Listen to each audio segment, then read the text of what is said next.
You didn't think I was gonna give away the set so early, did ya? This is a green screen live episode. I'm either gonna regret this or enjoy every second of it.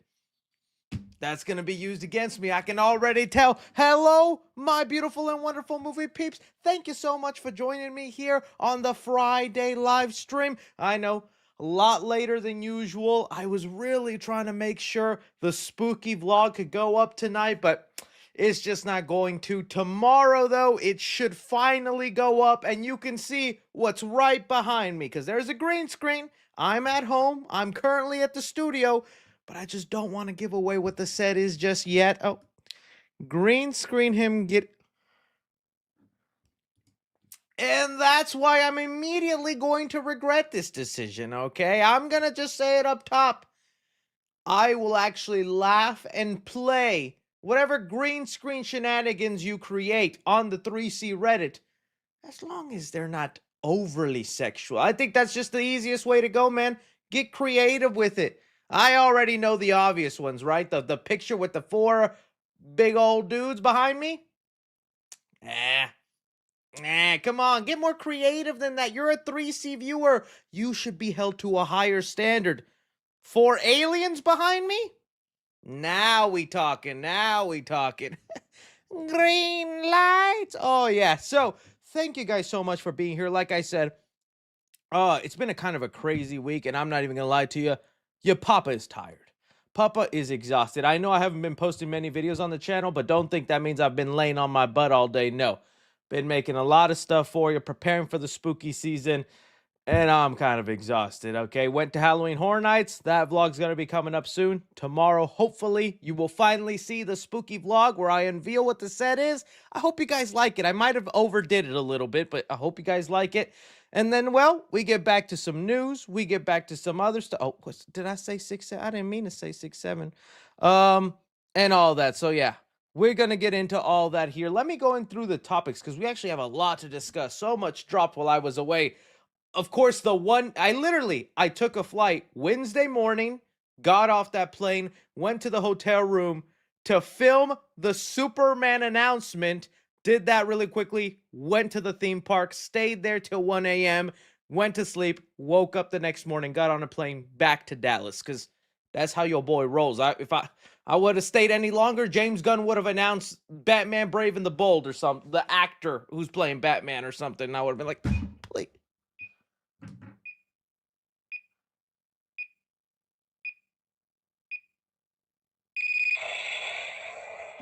I don't know if that's going to work with the green screen.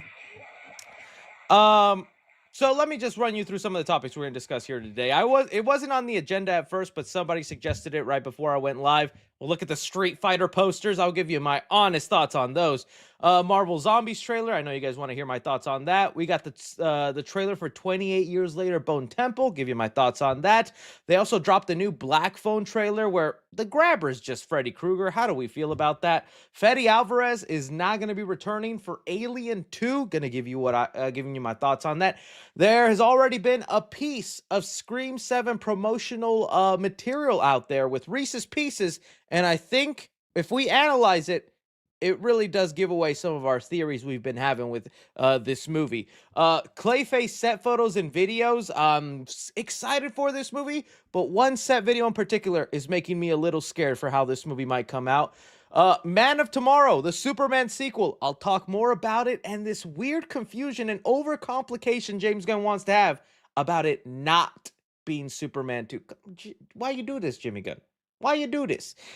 Spider-Man 4 update. Tom Holland has talked about the research he put in and what he really wants to do with Spider-Man 4, so I want to look into that. And then we'll end it off talking about Peacemaker Season 2, Episode 3, and this insane theory that people are pointing out about this alternate world Peacemaker's going in that is blowing my mind. We're going to have to get into that there. So, I have not finished Wednesday. With everything I've been doing, I haven't finished Wednesday. I think I watched the first episode on the plane of it, but I have not finished it, so I can't give you my full thoughts on the second part just yet, my friend. So, yeah, like I said, also feel free to use anything in here for fun. I cannot wait to see what you guys come up with. I hope it's more creative than a goon joke. classic. Come on now. You're better than that. All right, so let's just jump into it. Let's get into it. All right.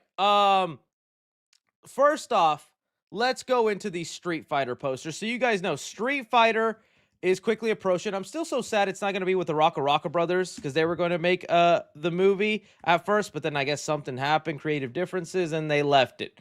So instead, I don't even know who the new people are, but they have revealed the posters and the plot. Oh, so we'll actually get to read the plot as well. Okay.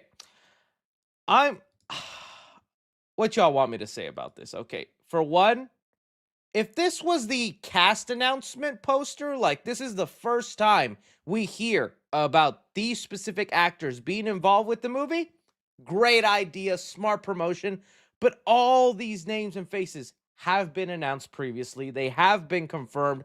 So this being the first Street Fighter poster, let me give you that the green screen on that.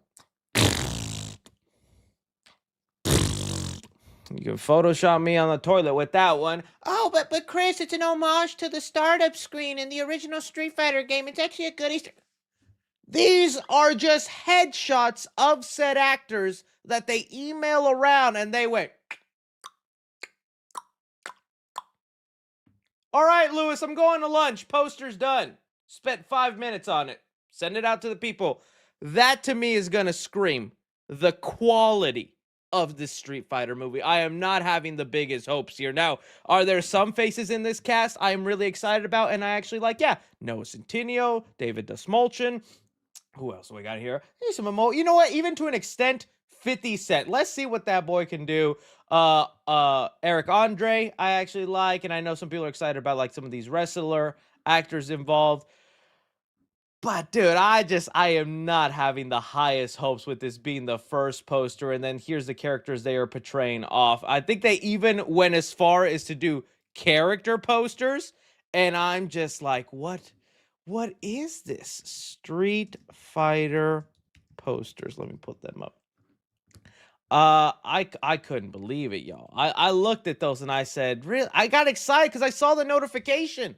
I was like, oh, they put out the Street Fighter posters and we're going to see the costumes, the look of what they're going to look like. And I have seen this photo of Jason Momoa when I've searched Jason Momoa on Google Images. I've seen this photo of 50 Cent. This is, I think, his podcast photo or his Instagram profile picture. Like, dude, y'all couldn't even take a studio photo for this? I think the only person that did was Noah Centineo, because they're like, hey, if we don't get a photo of him looking blonde, they're going to crucify us. So, Noah, we need them highlights now.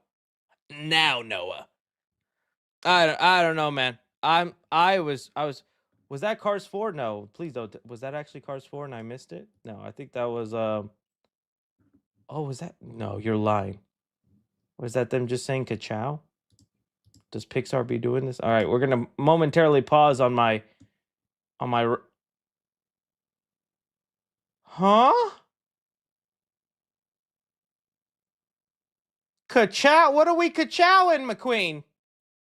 Get away from those early model cars. Every hour is just ka-chow? What is going on? For the past hour, is Lightning McQueen being held captive? Why are we ka-chowing every hour? Oh my God. I think McQueen is in trouble. This is some sort of signal. Okay, well, we'll investigate on that. But for the past 18 hours, it's been ka-chow, ka-chow, ka-chow, ka-chow, ka-chow. Something's going on there. Okay, back to what we were talking about here, though. So, yeah, you guys wanted me to talk about it and look at that. And, you know, I'm complaining, I'm arguing. I know nothing about Street Fighter. I think I maybe saw the original one with Jean-Claude Van Damme way long ago when I was a kid, but I have very little memory of it. I'm willing to help to have this prove me wrong and actually be good, but the vibe I'm getting is this is going to be whatever year this movie comes out, it's going to be that year's Borderlands. The way with Kevin Hart, Jamie Lee Curtis, Borderlands, it's like, okay, kind of familiar cast members. This could be all right. And that movie was just, I'm getting that same vibe with Street Fighter. And I know them Street Fighter fans going to come after me, man. So, That's my honest thought on this. I thought maybe there's something else. Like I said, though, if this was the first announcement, if this is the official reveal of the cast, what a great idea. But this cast has been online for months. They have been not rumored, not leaked. They were officially announced through Deadline, Hollywood Reporter. We've known these names for a while. Doing this, I think, is just like, show us a costume. Show me what Chun-Li's gonna look like. For reasons. Y'all know the reason. Y'all know the reasons. Okay. So we'll see, man. We'll see. We'll see what ends up happening. But those are my thoughts with the Street Fighter. Could I see maybe what's the plot gonna be? I mean, I kind of figured we already know it. Put those different. Okay, let's see here. It says round one fight after being removed from the release calendar. Where's the actual plot? They'll have to. The film will finally hit theaters October 16, 2026. According to its official synopsis, the film is set in 1993. Okay, I like that. Some 90s music will be part of the film, I assume.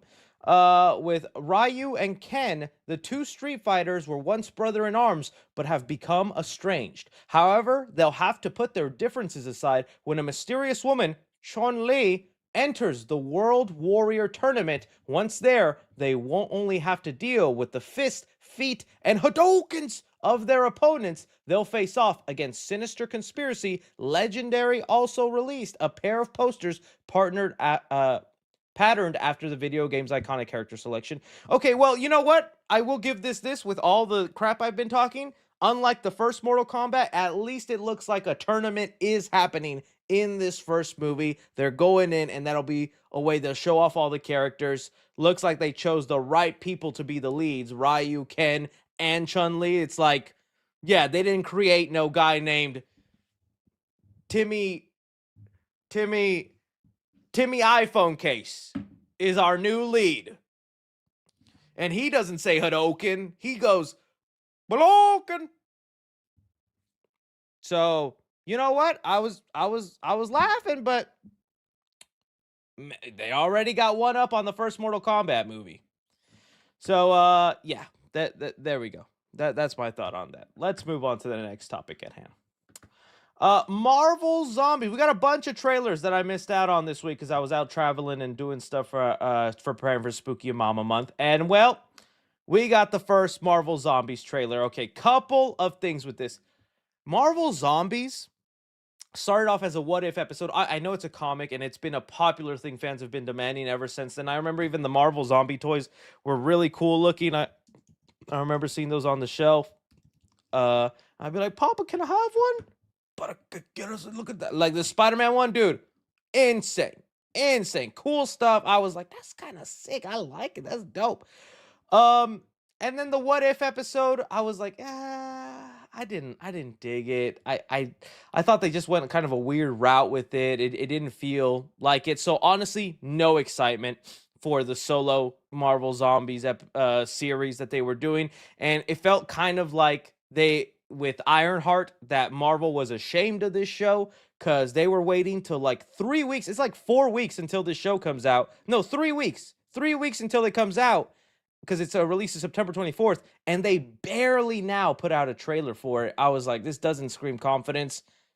And then through watching this trailer, I shut up. I quieted down because this actually looks pretty darn entertaining and a lot of fun. I like the music choice they had in here, some kind of rock and roll, although I'm still not a huge fan of this specific art style that they've chosen to go with Marvel Zombies.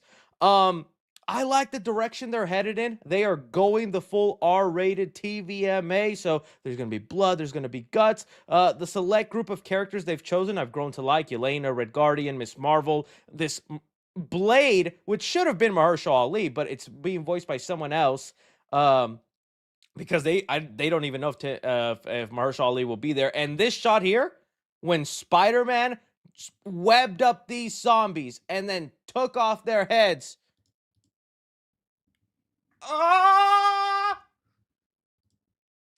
That was amazing. That was great. I loved that. I thought that was such a cool shot, such a sweet look. It actually made this animation style look very cool for once. Like, dude, that went insanely hard. So This one trailer absolutely saved it for me. I don't get too much into the animated stuff that they put out on Disney Plus now, just because, again, I haven't loved the direction they've been heading in with it. Like, I have only seen season one of What If. I have not seen any of the other seasons because I just had no interest. And I don't like the linear story. I wish it was more anthology like. But, dude, this, I'm like, no, I'm watching this day one. I'm watching this as soon as it drops. Like, this Blade, dude, it's crazy. The Blade movie got announced, has been delayed. And the coolest piece of Blade we get in the MCU is this animated one doing stuff like that. Ooh, you just set the bar a little too high now for what MCU live action Blade will have to do when he comes out, because he's got to be performing stunts like that. Like, I know we had Wesley Snipes come in Deadpool and Wolverine, and that was awesome, but that's carryover aura from his days, right? It's like, when's it happening, right? So I actually ended up liking this. I was like, I don't care at all. In fact, when I got the notification and I was already out and about because I was away, I was like, that's whatever. I'll talk about that when I talk about it. And then when I finally sat down at the end of the day to see the trailer, I was like, I should have made a video on this. This was pretty good. So, count me surprised. I thought this was actually a pretty well done trailer. Got me excited for Marvel Zombies. I will be checking it out. No promises on like a full video on the main channel, but I will for sure watch it, and you'll at least get my thoughts via a live stream and a 3C clip. But if it's out of this water amazing, it will get a dedicated video. It'll get a dedicated video. So we'll see. We'll see. All right, let's move on to the next trailer that released this week that I saw came out 28 years later. Bone Temple. Now this one I can't let play like I did the Disney one. Disney just doesn't copyright. Sony does, so I'm gonna have to pause and stop in between. But okay, so we all saw 28 years later this year, and it was a pretty divisive movie. Some people really liked it, like myself, and other people really didn't like it. They thought it just went a really odd version, tried to subvert it and be this profound story when it's like, I just want to see some monsters. Also, why we got Monster Dong on the screen. If this movie was in 3D, I would have been, that thing almost hit me. And you know, they corrected that because Monster Dong, man, is finally wearing shorts. So character development, right? This dude was just letting it hang all the last movie. This movie, boy went to the Gap. He saw them commercials. You know what I'm talking about? Them.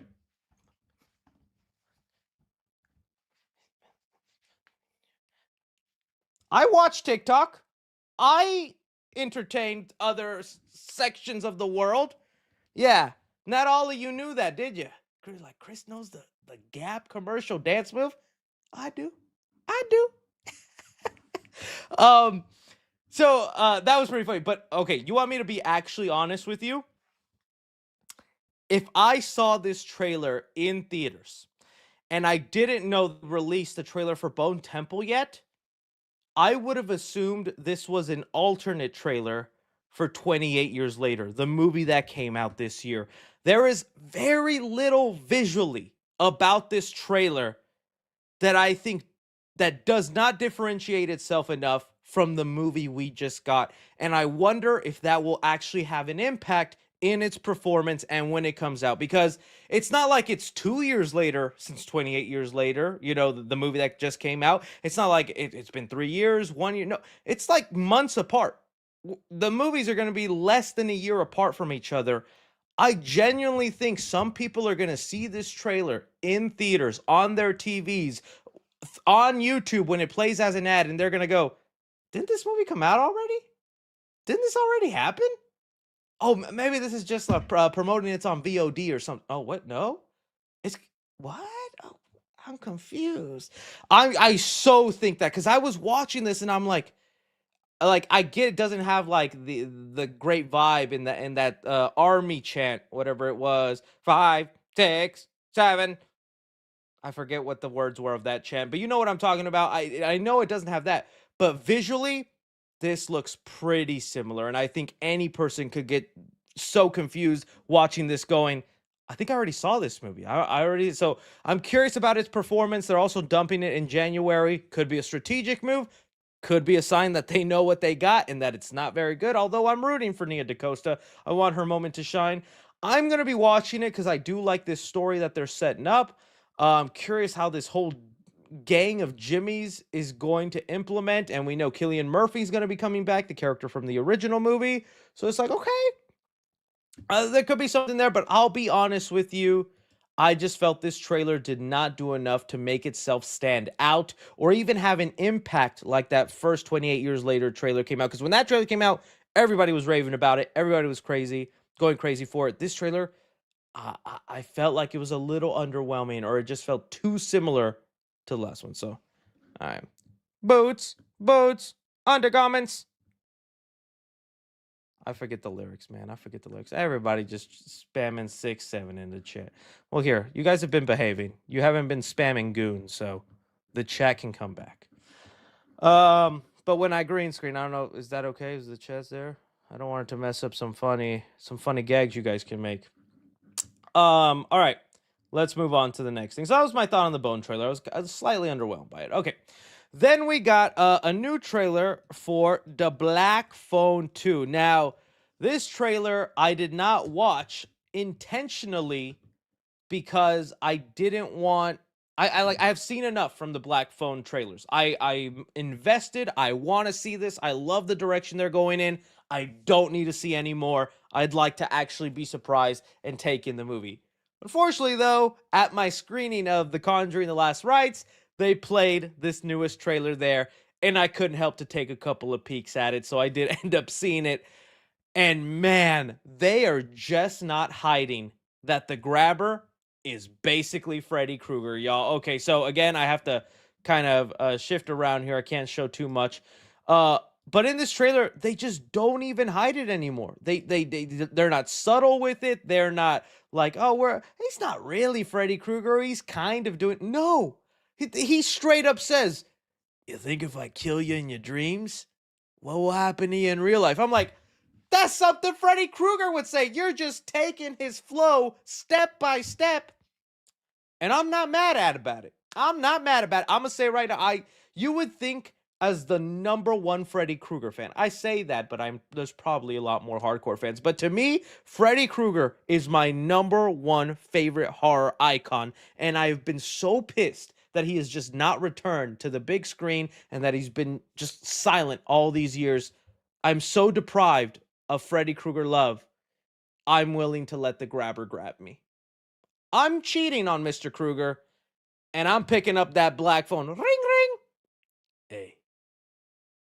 Yeah. I think you could come over. He's not here right now. That's how I'm feeling about this guy. I love what they're doing. Now, again, we'll see. Hopefully they differentiate themselves a little bit, or that they try to stand out and not lean too heavily on that. But this trailer, it literally was. Characters are falling asleep, going to bed, and the grabber is interrupting their dreams and making them do some really sick stuff. There was this one scene, which I gotta be careful with how much I show, because it was pretty graphic right here, where the grabber is like making this girl spin right here. And then, dude, she flips out of the bed and starts spinning. What? Oh my God. I wish I didn't see that in the trailer. I wish I did. Because if I would have saw that for the first time in the theater, lost my mind. That's a modern day Freddy Krueger kill that should be in a modern day Nightmare on Elm Street movie. But we don't have Nightmare on Elm Street. We have the grabber invading dreams, doing things like this. And I was eating it up. I was like, what? That's insane. That's just a crazy. And they're just there watching her, just spinning around like some rotisserie chicken in Costco. And they're like, all the ghost taught me to do is to hit the guy with the phone. I'm not prepared for this, man. It was insane. It was insane. So I'm cool with this. I get some people are like, he's just Freddy Krueger now. Oh, he's just a ripoff. I'm just like, honestly, I feel like they've built it up in a way where it makes sense in this world. The dream part, I guess, wasn't really part of the lore with the first movie. It was just more, you die in that basement, you can come back as in like a ghost or an entity. I wonder how he's able to escape the confines of the actual basement, because it seems like if you died there, well, your ghost is stuck there and you can only haunt this location. And he does kind of hint at that. He's like, I've been looking for you for a long time. So it looks like the grabber's been trying to figure out how to hone his abilities, how to use them in a way to his benefit. Curious about all that. And man, I just see the potential for this getting bigger and bigger, with sequels and what else they could do. So you know what? I get it. It's like, they're just ripping off Freddy Krueger. But at this point, I want a Freddy Krueger movie so bad, I'm willing to take it from the grabber. Pause. So you guys let me know what you think about Black Phone 2 trailer just basically being Freddy Krueger 2.0 or something like that. I mean, that's what it essentially is. That's what it essentially is. All right, let's move on. Oh, dude, if they ever do Freddy Krueger, maybe that's what they set up. Dude, if Universal ends up getting the rights to make more Nightmare on Elm Street, I'd be down to see a Grabber versus Freddy Krueger movie. They both have the same kind of agenda. They both go after little kids. They now both haunt people in dreams. Oh, dude. That makes so much sense now if they do. Well, I'm not saying that they are headed towards that, but like that pairing would make a lot of sense now. I definitely see that. I definitely see that. Okay. Let's move on here. Okay, we got an update on Alien Romulus 2. I know a lot of people want to call it Remus because there was a second ship on the Alien Romulus movie where they're like, "Oh, they're gonna call this one." They're not on that ship. That place blew up. It's gone. You're down. No, I'm just kidding. But I like this movie a lot, dude. And you know what else I'm realizing? Bro, some of you Alien fans insanely picky or just insanely entitled, or I just don't even know what you want from this franchise, because Alien Earth is currently happening right now. Not connected really to this universe, although it takes place in the same world and whatnot. But I'm surprised, the same way I watched Alien Romulus and I walked out of that movie going, that was incredible. That was awesome. I really loved that. I thought it was cool. And then I went online and they were like, it was fan service, the movie. Oh, it was a bunch of cheap callbacks. I'm like, what? Movie had like 3 or 4 callbacks tops. You're acting like it was a Marvel movie, making all these cameos and references every second. Like, and same thing with Alien Earth. I've been seeing a lot of people be kind of harsh on the show and negative towards it when I'm like, this is riveting stuff. I like the storyline in Alien Earth, like what they're doing. The way the most recent episode where they kind of let us know what happened to the ship before it crashed and some of that stuff. I thought it was cool. I love how they're going back to a guy in a costume. Alien Romulus did that a lot too, having a guy in a costume. Just a lot of cool stuff, and I'm just surprised how many people I see kind of complaining about like this sucked. You like, I get if you just didn't love it, but to say it was garbage or to say it was like one of the worst in the franchise, do not see that at all. I just do not. Okay, so I said my piece, but either way, today we actually found out through, I believe, Bloody Discussing. They were the ones that said it. That Fede Alvarez will not be returning to direct Alien Romulus 2. We have it here. Fede says he will not direct the sequel for Alien Romulus. We love the story, and now we just want to find a director that really wants to go for the jugular. Now, Fede Alvarez, who just did Romulus, did write the story, so the script is still written by him. He's just not going to do this movie. And in fact, if you read further in the article, he says he's going to move on to do an original film. And you know, I don't blame him. You know, as much as I loved, and I mean I loved his visual style for Alien Romulus, because I thought he handled the sci-fi world, the horror aspects so well. It bums me out he's not going to be coming back. I'd rather see a Fede Alvarez original horror movie, right? Because I liked what he did with what was that movie? Where I'm forgetting that Don't Breathe. There we go. I love the first Don't Breathe. Like what he did with Evil Dead. I would love to see his original project, right? And I'm thinking maybe he just saw the success of Weapons and Sinners, and he's like, original horror is hot right now, so let me do my thing. Okay.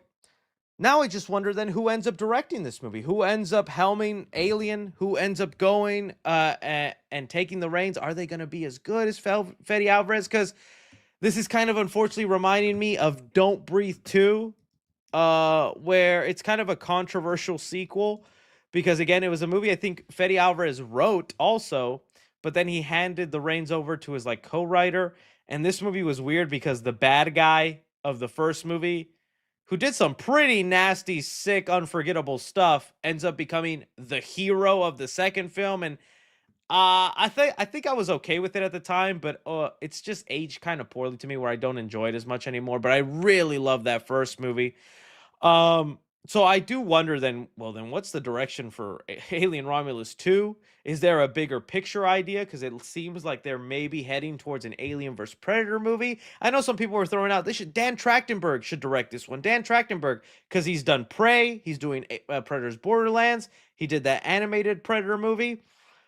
I do think there is such a thing of having a director too much onto something. Matthew Vaughn, anybody with the Kingsman franchise? Love Matthew Vaughn. I thought Matthew Vaughn was going to be my new favorite director after what he did with Kick-Ass, the first Kingsman. I thought, like, dude, I'm going to follow this guy forever. He's going to be awesome. Give him Superman, because at one point he was. And then the bro just decided, I'm going to do Kingsman for the rest of my life. Kingsman 1, Kingsman 2, spin-off, prequel, a different movie that the twist at the end was this is in the Kingsman universe. What? Matthew Vaughn, your potential, man. That's pissed me off. So same thing here. I don't think Dan Trachtenberg should just hop over and do an Alien movie. I like what he's doing with Predator, but I'd rather let him free up. He could do the Alien versus Predator movie. I'll be fine with that. But then just hopping back and forth like that, it's like, we don't need to do that for him. So, we'll see what happens. I saw some people throwing the name like Adam Wingard, saying he's a big Alien fan. Maybe a lot of people haven't loved what he's done with the Monsterverse, but I wouldn't mind seeing him. I see people saying Zach Kreger. I do like Zach Kreger a lot, and I thought he did great with Weapons. Let me see how he does his Resident Evil movie, because I believe that's going to be his first take at an IP. An IP meaning a built-in world where it's already their own rules. You're coming in, throwing your ideas. I want to see how he handles that world first. So, Matt Reeves would. Now we're talking Prometheus Covenant levels of an Alien movie, which I'm not saying Romulus wasn't. I thought it was great, but I think it was the best of both worlds in trying to do some of that like really beautiful stuff. But still, it's a monster creature feature movie at the end of the day. And I think the Prometheus and Covenant movies were like, forget monsters and creatures. What about the prophecy of life? Which was interesting, but it didn't feel that much alienating to me, Oh, a lot to talk. Sam Raimi would be awesome. James Gunn is so busy. Chris, you should. Oh, dude, I would be terrible. All right. What if we have a scene of the xenomorph popping out of a butt? I'm fired? Okay, goodbye. I wish I had the confidence to take something like that on. Okay, but you guys let me know. What do you think about Fede Alvarez not return for Romulus 2? You happy? You okay with it? You guys let me know. Curious. I'm glad the movie's still happening, though. All right, this Scream 7 stuff, man. Okay, so you guys know Scream 7 is coming out soon.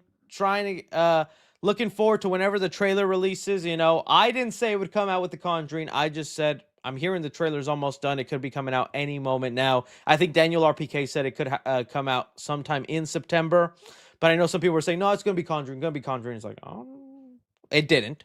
Well, either way, we're still waiting for the official trailer. But while we waited for that, official promo has already started appearing.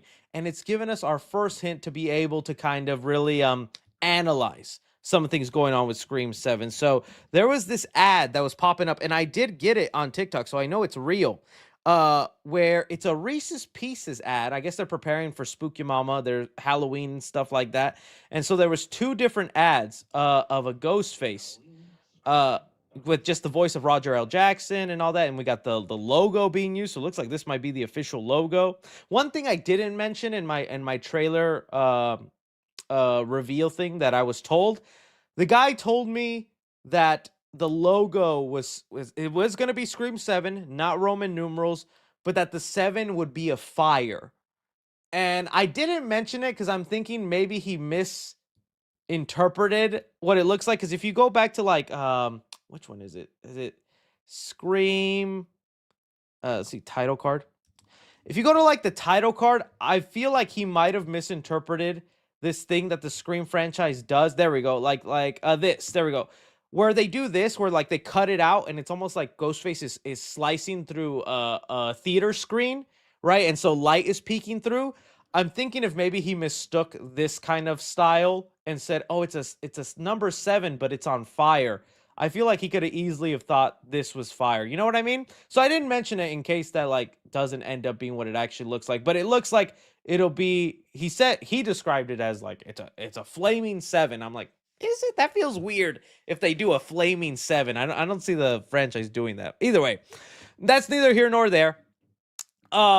With this ad though, I think it gives us the first piece of marketing, an idea of what we're going with. So I mentioned in this trailer, which was so interesting to let you guys in on what was going to be shown, because you guys already started pouring in your theories, your ideas, and I mentioned, although the trailer will show Stu Macher, Matthew Lillard through a FaceTime call, taunting Sydney and all that, I said I believe it's most likely going to be AI. It's probably going to be Stu's still probably dead, and whoever Ghostface actually is in the movie is using technology to like just make it look like he's alive. And I got a lot of pushback from you guys, which is cool. Like it's cool that we could debate and all that. I had a lot of people going, no, if they bring back Stu and he's dead, I'm gonna be pissed. No, I hope Stu actually is alive. This and that. Like there was a lot of people, and I'm like, oh, okay. So now we'll see what ends up happening. And now looking at this Reese's Pieces ad, I'm thinking we're leaning towards a technologically advanced Scarface. Ghostface. Look at what's happening here. We have this computer glitch going on. Maybe you could argue it's TV, but I feel like I even see lines of code in another one of the ads. So we'll look at it here in a sec. Let's look at this other one. Like this one specifically really feels like it's a line of code, like right here. Let me try. To me, that feels like it's almost lines of code. So to me, I'm reaching, and I'm using this as a sign that yes, we are leaning towards a technological advanced Ghostface, a Ghostface that uses tech to their advantage. And it wouldn't be the first time. We've had it happen before. We've seen it done in other movies. I mean, we want to go towards Scream 3, where Roman had the voice changer. That was a little controversial at the time when the movie came out because they thought that was ridiculous and a piece of technology that could never exist. And what can happen now? Anybody can replicate anybody's voice with AI. I've seen you guys do it with my voice, and it creeps the heck out of me. I'm like, that what I sound like? Ew. But that technology is real now. The underused thing in Scream 5, which I thought was going to be kind of bigger, was the voice. Is it voice mask? There was like there we go. It was a moment in Scream 5 when in the hospital, Ghostface has like the voice changer attached to the mask, and he like pushes a button and a red light appears, and now he can talk in person as Ghostface instead of through the phone. I thought that would be used as like a bigger effect, or it would be more important in the movie, but it was literally used for that one scene and then they stopped. But technology has been used, and I feel like maybe these ads are a sign of that, because why go with a glitchy computer screen? Because I guess you could say maybe it's a glitchy TV screen. Also, a hint to Stu right there. Glitchy TV screen. What killed Stu? A TV? Aliens are real. I got my tinfoil hat on, y'all. Let me see what the chat is saying. Are y'all vibing with me? Am I cooking or am I reaching? Scream 4 was so brilliant. I agree. Scream 4 ahead of its time. Ahead of its time. Let's see here. Yes, I love that 1 in 5. Yeah, it was a cool effect. Okay, cooking. Okay, cook. Nah, it's the Riddler. That'd be crazy. Riddle me this, Sydney. OMG, Stu died and became TV Ghostface for real. That does seem like what's happening. So I don't know. I was thinking maybe the Scream 7 promotional could be our first hint, and maybe there'll be a lot of marketing involving like technology, glitchy screens, and phones like that. I don't think we've ever really had a FaceTime call in the movie, so I mean that'll be smart to finally have it be done. But you guys let me know. I also love this red light effect with the Ghostface mask. That looks pretty sick. So you guys let me know. Am I reaching here? Is it just a random glitchy effect they used to sell some Reese's Pieces? I'd like to hear from you guys. I'd like to hear from you guys. All right. Let's move on to the next thing. Clayface. Woo! Clayface is filming. And we won't spend too much time on this part of it, but the uh the debates about what universe is this set in has been so exhausting, man, because there's been some evidence that points, it could be Robert Pattinson. Other evidence where it's like, no, it's definitely not. It's whatever, because I still think that is going to be so irrelevant in the movie. This film is not going to be at all about connecting the DCU, setting up a grander thing. It's a low budget, R-rated movie that James Gunn thought was just a cool story, and that's all they want to do, right? So I'm trying not to get too much into the debates about what will happen. And some of these set photos really show off the disfigurement. So because the storyline we're gonna get here is an actor who goes through a process, ends up getting disfigured, and then starts morphing his face, all this kind of stuff. Supposed to be grotesque and hideous. I'd like to zoom in on some of these pictures, but I think they might get my video flagged. But it's pretty nasty stuff to look at. But okay, with all of that in mind, there has been some set videos. Here we go, coming out. And in fact, let me play the music for you, which I'm sure is just temp music that they're using on set, and it might not be the final music in the actual movie. But this is kind of giving me some worry vibes, and I'll mention why. Let me just play some of this here for you.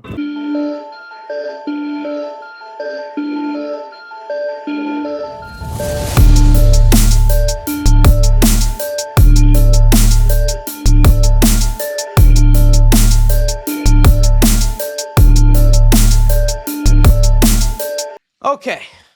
Y'all ready for me to be a hater? Y'all ready for me to be a hater? It's just giving me too much vibes of Joker. A solo Batman villain movie, R-rated, lower budget, going through a story where we're going to understand this tortured villain and maybe sympathize with him or understand why he became who he is. And you throw in a scene of him dancing on the stairs with some classical kind of music, which again, I think is just tempo music. They'll probably have the score or something else at the end of the day when the movie's finished. Are we not learning from what just happened with Joker? Is that all this movie is going to be? Because that will be so yes, I mean, stop. No. I kind of see it. Oh, I'm glad if you like Joker 1. I definitely think it's a way better movie than Joker 2. And I get why some people were so fond of it. I was okay on Joker 1. I was just like, it's not bad, but it's not really what I wanted from a solo Joker movie. And so, dude is being negative now. You dang right I am, T-Loss. But although I still have hopes for this movie, this is the first piece of stuff I'm seeing from it where I'm like, are we just trying to make another Joker movie? Is that what we're doing? Are we just trying to kind of replicate the success of Joker in this? Because I would really hate that to happen.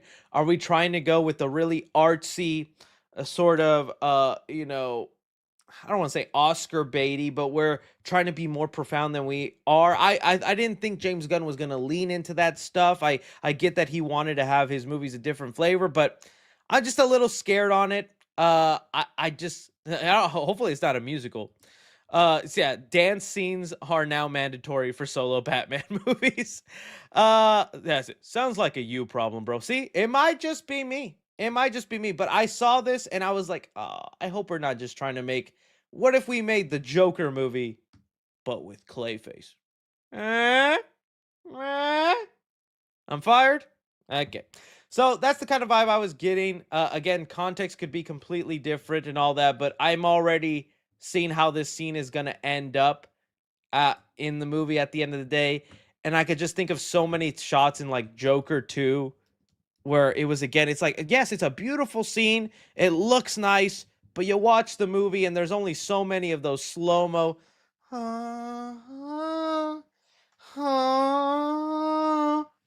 scenes you can take. Let me do that again with the green.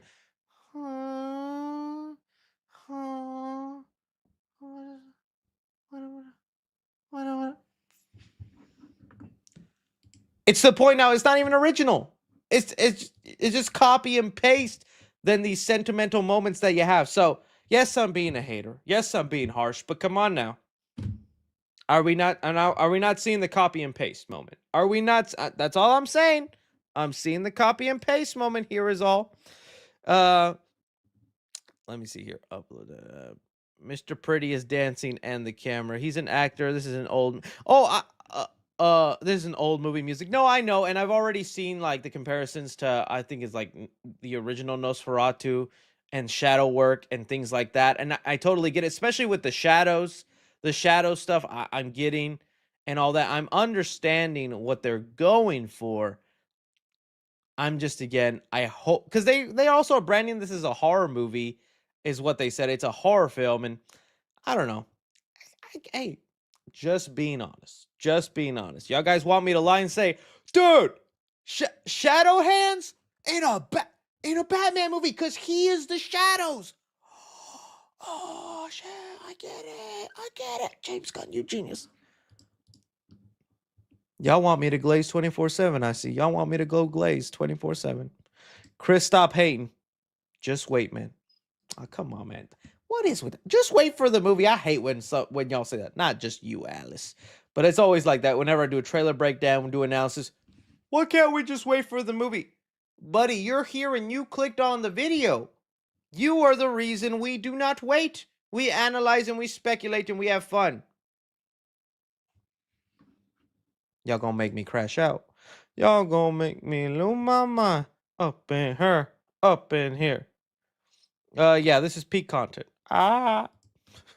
Thank you. All right. But again, I'm still very excited for this, mainly for Mike Flanagan.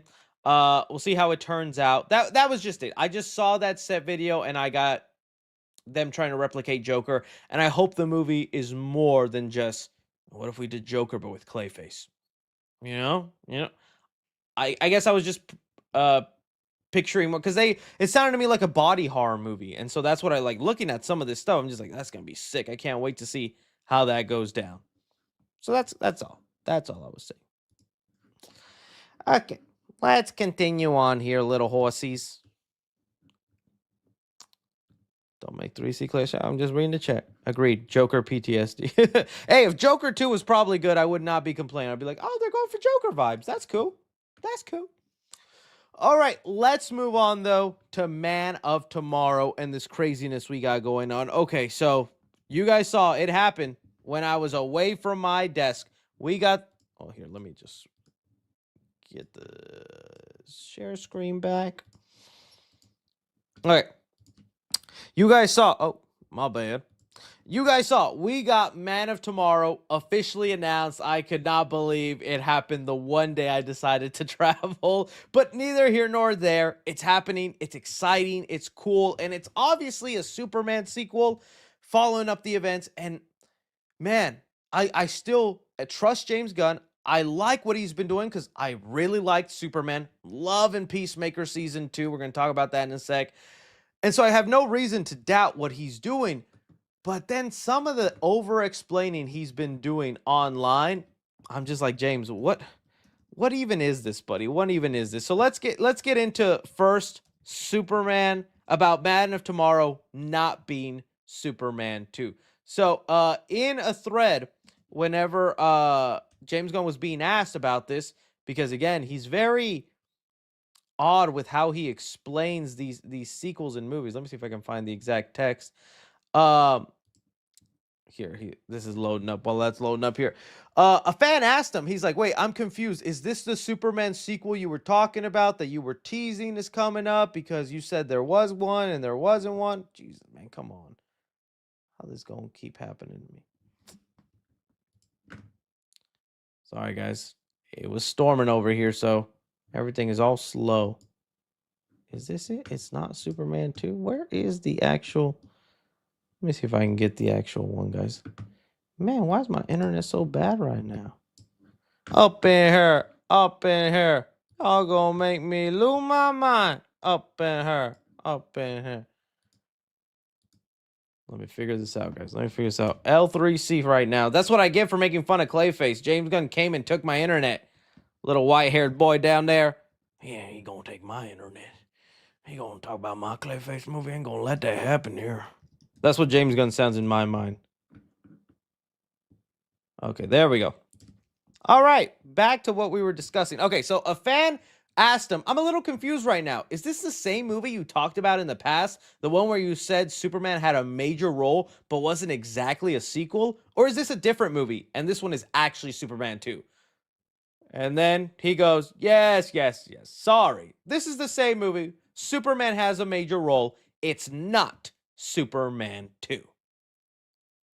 Huh? Huh? Okay, Jimmy. I think we need to dye the hair black again so you can feel young. What are you talking about? That this is not, it's so overcomplicating it and being, I think he's just compose yourself, Chris. Compose yourself with all this. I think it's just so funny because even more stuff that he's been saying has been kind of odd with this movie. I'm trying to get a photo so we can look at that. So look, so this means a couple of things. So one, he says major role. So then is Superman not the main character of this movie? Is this actually then a movie told entirely from the perspective of Nicholas Hoult Lex Luthor? Which again, don't really have a problem with. I like Nicholas Hoult Lex Luthor a lot. I thought he was really cool. And with the vibes I'm getting from the first little looks, it looks like they're maybe teaming up to fight a bigger threat, whether that's Brainiac or some other force from another planet coming in. I like that idea because Superman, as long as he's saving people, he's up to team with anybody. Lex Luthor, it's going to pain him, and we know he's going to have his own agenda and whatnot. And I think there's so much story potential they could do also with him pivoting that to using it to be able to campaign for a presidential role in the DCU, all this good stuff. It clearly feels like this is a movie that is happening because of the events that occurred in Superman, right? Because Lex Luthor will be in prison. He'll have to be coming out of prison, be given this work relief, all this stuff. And then you go even further with it, and James Gunn talks about season 2 of Peacemaker is the prequel to Man of Tomorrow. And I'm just like, what?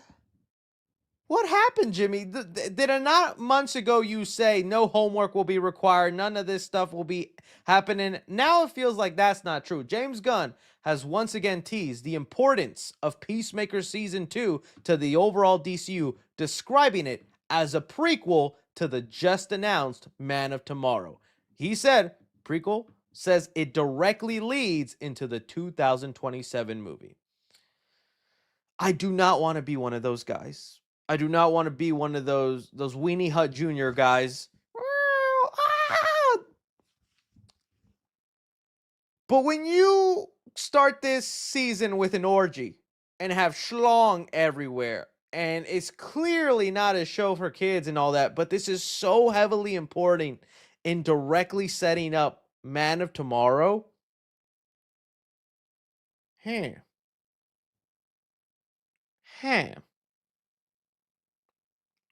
I'm interested in that. What I mean, good for me. I'm an adult and I can enjoy it all, and so that's all I should care about.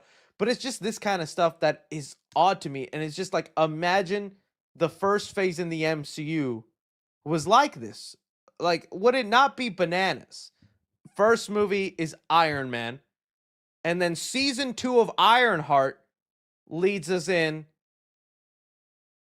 to what would be Thor Ragnarok. That's the first couple movies in the DCU. Huh? That's what it's feeling like right now. So it's just a little off. I guess we'll see how that goes. It'll be fine if it all makes sense, and maybe he has a good way to explain it. There's even been other articles, which I totally believe, that Peacemaker will actually be in this Man of Tomorrow movie. Peacemaker, Man of Tomorrow, along with Lobo. I was seeing that Lobo would be part of the film, and dude, long time ago I would have said no. James Gunn says Peacemaker directly, all that. Let's see here, because I was seeing some people saying yes, that it would be Peacemaker, Lobo. Here we go. Supergirl, Lobo, Peacemaker are rumored to have roles in Man of Tomorrow. Oh, once upon a time, would not believe that. But when the first Superman movie had Hawkgirl, Guy Gardner, Mr. Terrific, Metamorpho, all these characters, I'm like, anything is possible. James Gunn has proven he's willing to do any odd thing if it fits his story.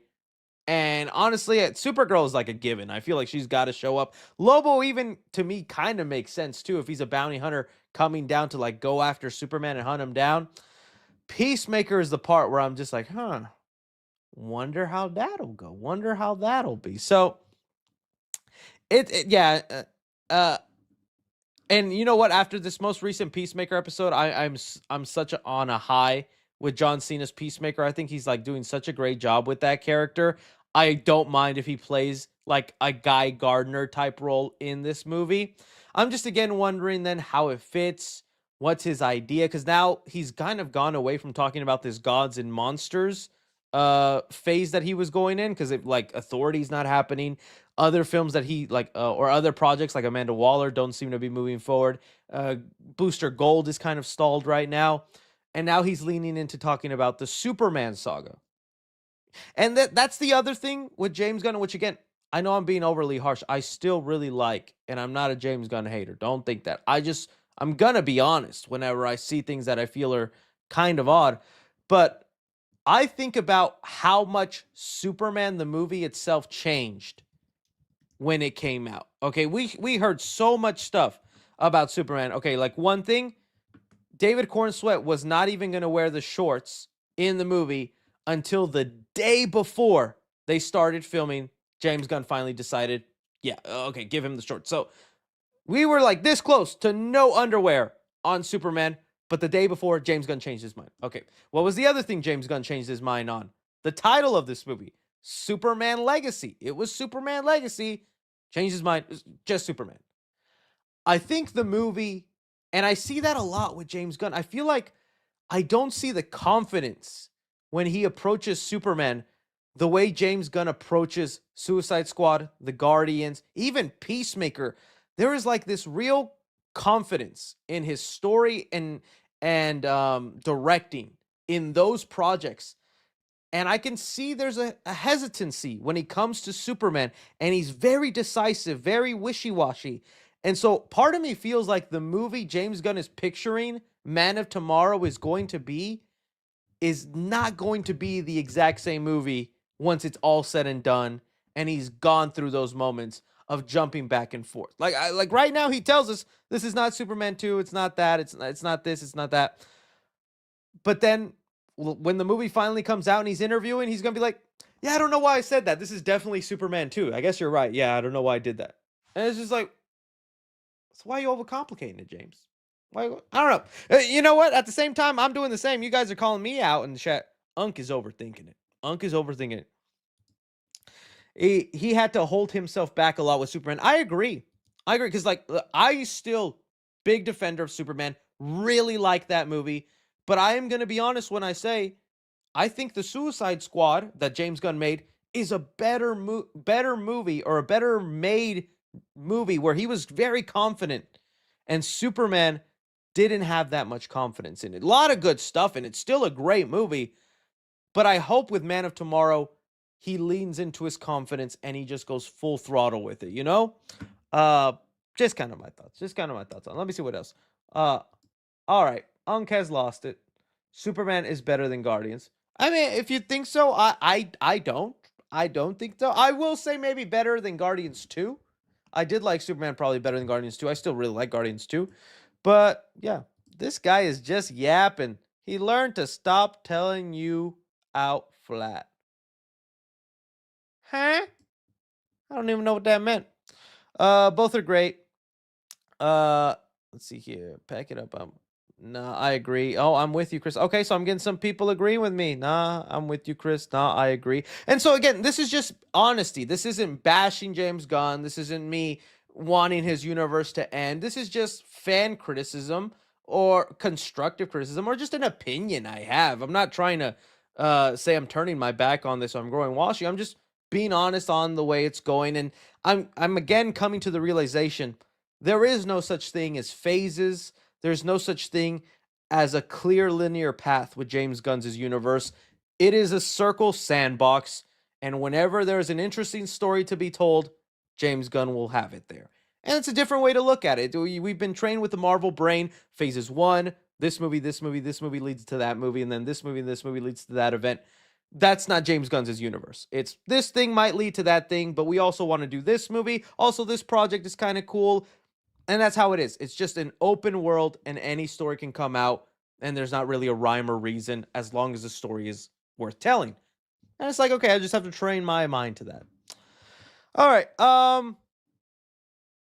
Chris, you're not even talking about, what was the original question? Was there a question? What was the original question, buddy? I saw that you said it. Chris, you're not even talking about the original question. What was the original question? Pass it on to me, Axel, because I'm confused. Let's see. James Gunn wants us to watch an orgy of Superman sequel. That's all I mean. I mean, like, you can do the crazy R-rated violence and I think still get away with it, but yeah. Let's see. There was no question. Exactly. There was no question. I don't even know what he's saying. So yeah. Let's see here. I'm with you, Chris. I haven't watched any DC stuff. I wanted to get into DC, but I watch every show and movie, and like Marvel, I watch anything. Then yeah, I get you. All right. So I'm still excited for it. It's just interesting that this movie isn't a Superman sequel. So does that still mean we'll get Superman 2 somewhere down the line? I guess we'll see and find out, man. But yeah, a lot of pressure, and I still wouldn't want to be James Gunn with all this pressure that he has. Okay, I guess on the topic of fan interaction, let's get on to something that's going to be even more controversial and get me in more trouble. Spider-Man 4 with Tom Holland. So, Tom Holland has been doing the rounds and some interviews involving Spider-Man 4, which I think have been really interesting. Let's see here. Spider-Man, Tom Holland. Let me look up them interviews. Tom Holland was very honest. I mean, he opened up fully. I mean, he said, he just like me, not even kidding, ADHD and dyslexia. What's my excuse? Tom, rich, successful, handsome, amazing. Well, I have an amazing woman, so we got that in common. What's my excuse? I can't let my. If he's just like me, I can't use this as an excuse. Dang it, Tom. But he came out and said something that I was a little surprised by, and he was honest because this movie, Tom Holland is more involved than he has been with other films. With Spider-Man Brand New Day, Tom Holland was actually kind of a producer on it, where he can decide now what to do with the character, and it makes sense. After 3 films, he is a big part of his life. He wants to be involved with it. And, well, he was honest here about saying, Tom Holland on giving the fans what they want for Spider-Man Brand New Day. I think the producers at times were like absolutely sick of me, but I think it's really important because we make these movies for the fans. What he meant by that is, let's see here if I can find the exact wording. But basically what he said is he took the time to go online and see what fans were saying about Spider-Man Brand New Day, and he implemented that into the story, was even pitching it to the producers. And I think that's so interesting that he actually did that. Let's see here. So what's been really fun about that's the costume. We'll talk about that. Soon feels different, hopefully better. Oh, where's the actual quote? Sorry, guys. I've been actively sifting through the internet and trying my best to understand what it is the fans want from a Spider-Man movie. And that's been my driving force in these pitch meetings. And again, he says he was on it so much that he thinks the producers of the Spider-Man were getting sick of him for suggesting these things that fans wanted. But to me, I'm sorry, I got this dang ad on this. There we go. I was like, dude, is there a chance then Tommy Holland clicked on a Spider-Man video and saw one of my cringy intros?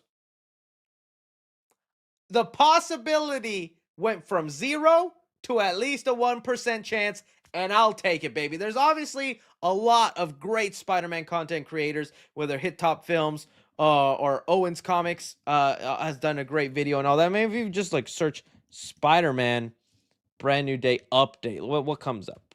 What comes up? Hey, we have everything always.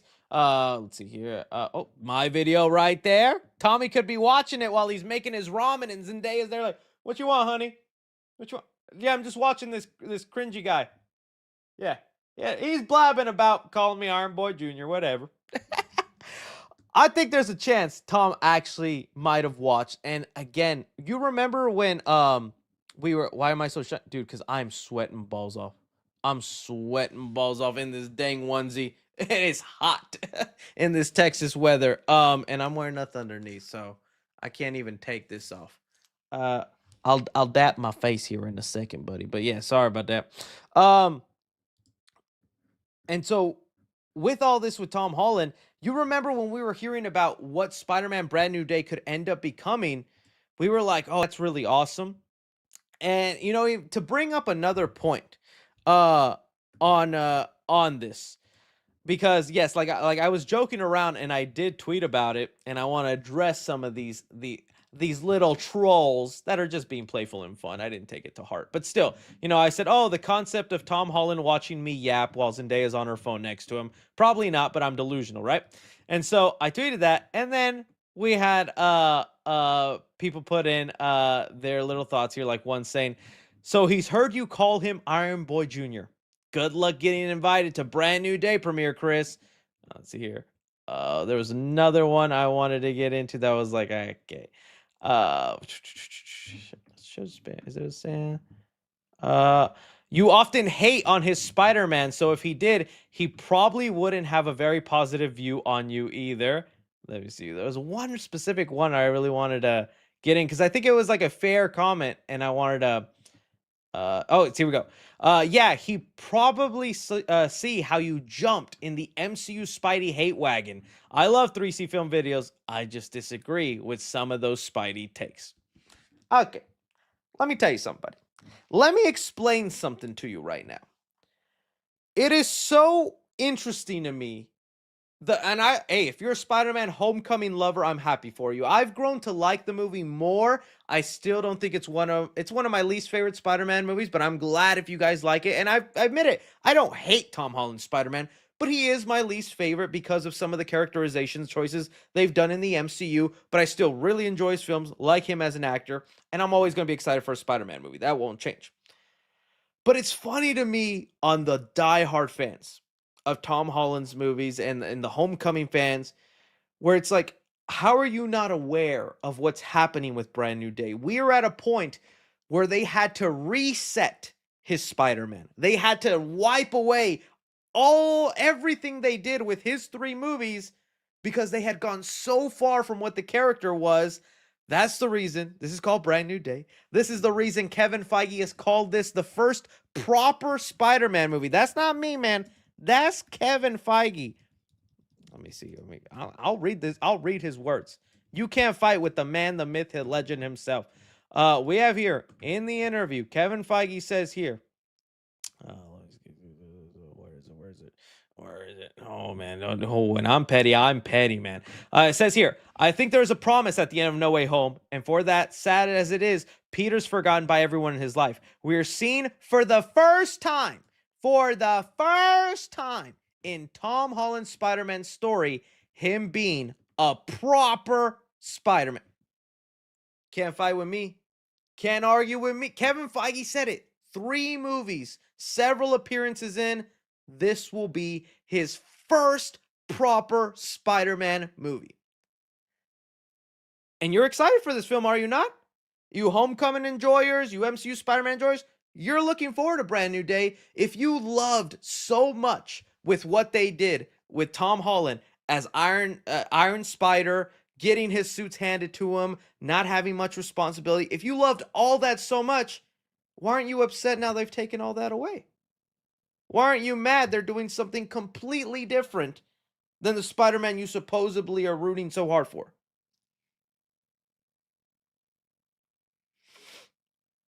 Lawyered. I won this case, Judge. I've won. If everything was so perfect with this, Tom Holland would not feel the need to get online and see what fans are saying. Now, I agree. Not always the best choice, because what I want is not always what you want. I wanted a grounded, street-level Spider-Man movie, but plenty of people out there where I want the multiverse film. I want more Spider-Verse. I want him to meet Miles. I want him to meet Spider-Gwen. And I was like, oh, that's cool. But that's fine. I like some of the Spider-Verse stuff. Lately, I feel like we're diving way too much in Spider-Verse, where it feels like Spider-Man is going to permanently be known more as a multiverse character than a street-level hero. But whatever. I mean, can't fight off popularity. So it's just stuff like that. That's just what I mean. So it's not that I hate it. I don't hate his Spider-Man. That'll never come out of my mouth. I still really enjoy him as Spider-Man.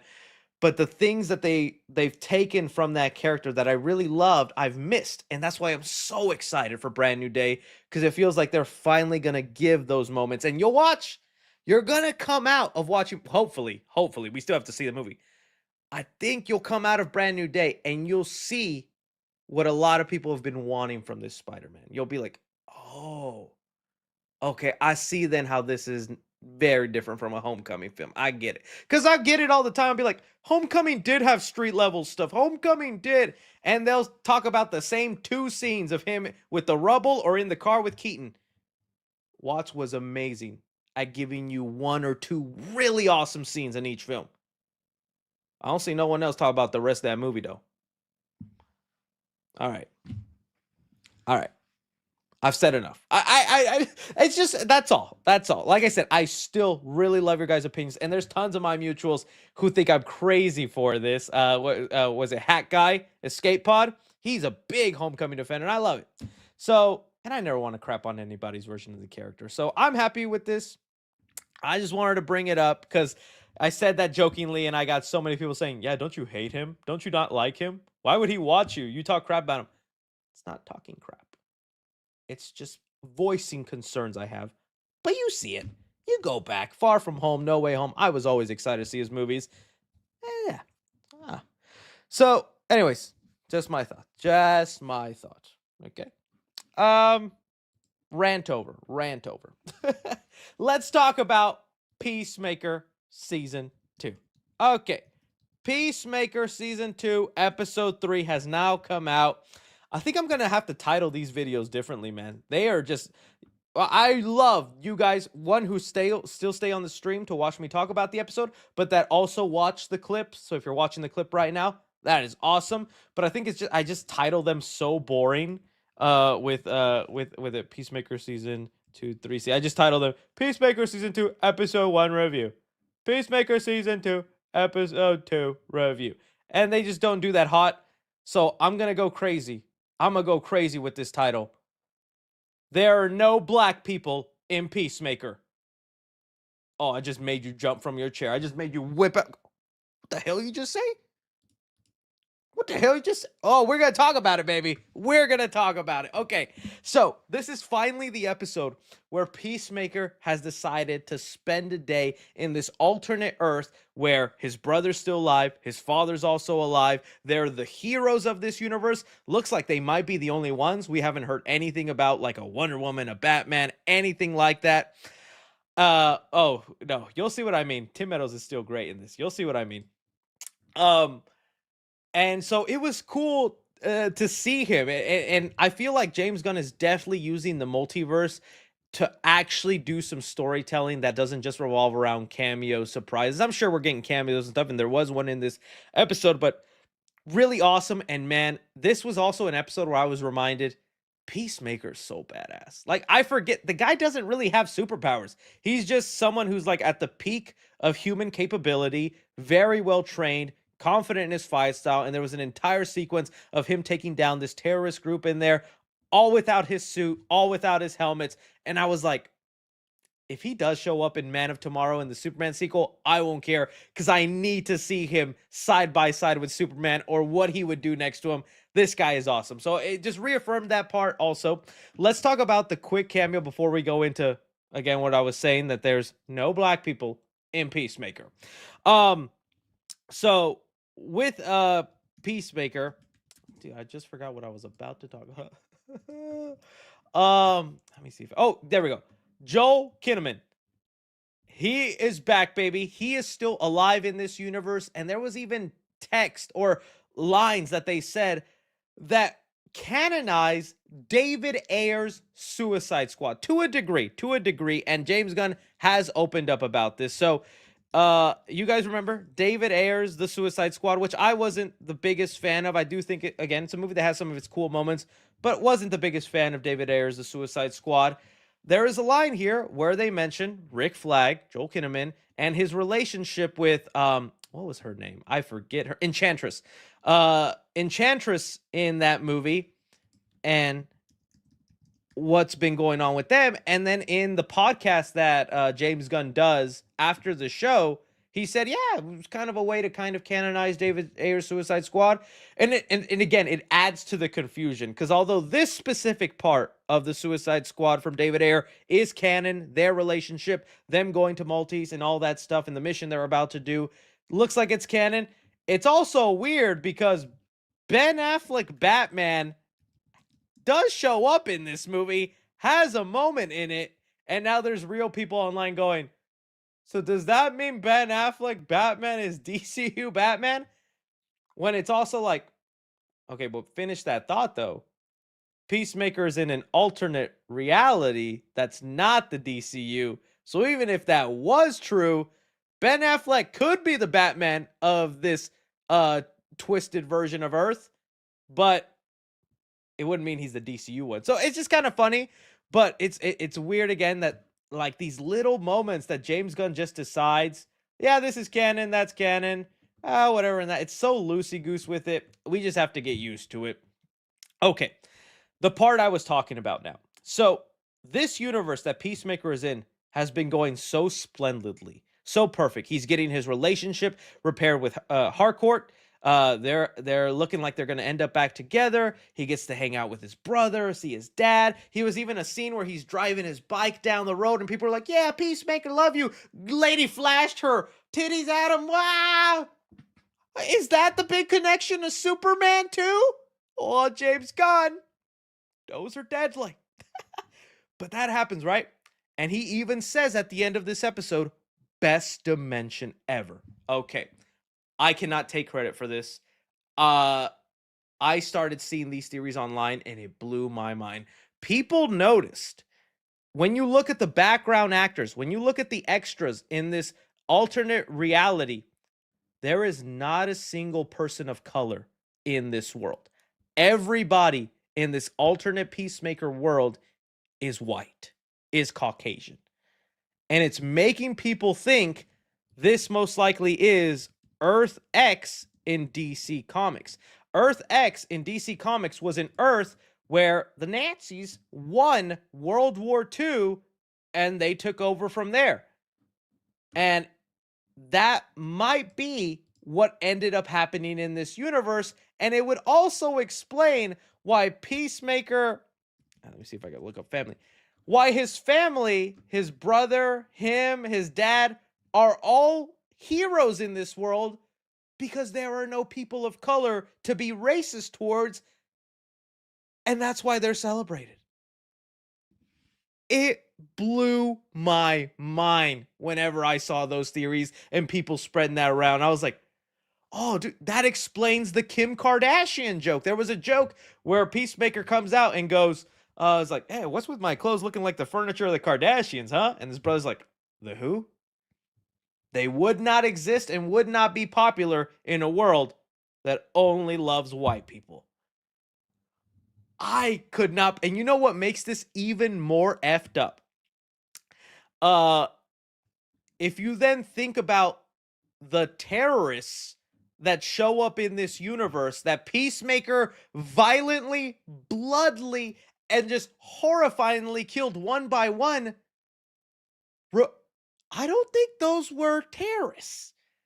I think they were named freedom fighters, and they're people that are trying to equalize everybody and give rights back to those who need them. Peacemaker just killed the good guys in that episode. What? That was insane. When I had that realization, I was like, those weren't terrorists. They were protesters. They were the rebellion. They're what? Sons of Liberty. There we go. Sorry. Sons of Liberty. I was like freedom fighters, but still. Dude, This is a crazy episode. I'm loving what they're doing and setting up. Yeah, it says, bro, that kind of makes sense. So that has to then be the thing that Peacemaker discovers about this world that makes him go, oh, okay, maybe I can't stay here because his best friend in his reality is black. I forget her name. I want to call her Tasty from Orange is the New Black. Sorry, Peacemaker cast. What was it? Leota? It's been Leota? Oh, are they called Adebo? Adebo. Yeah, and she's a black lesbian too. That's double because they would be against that as well.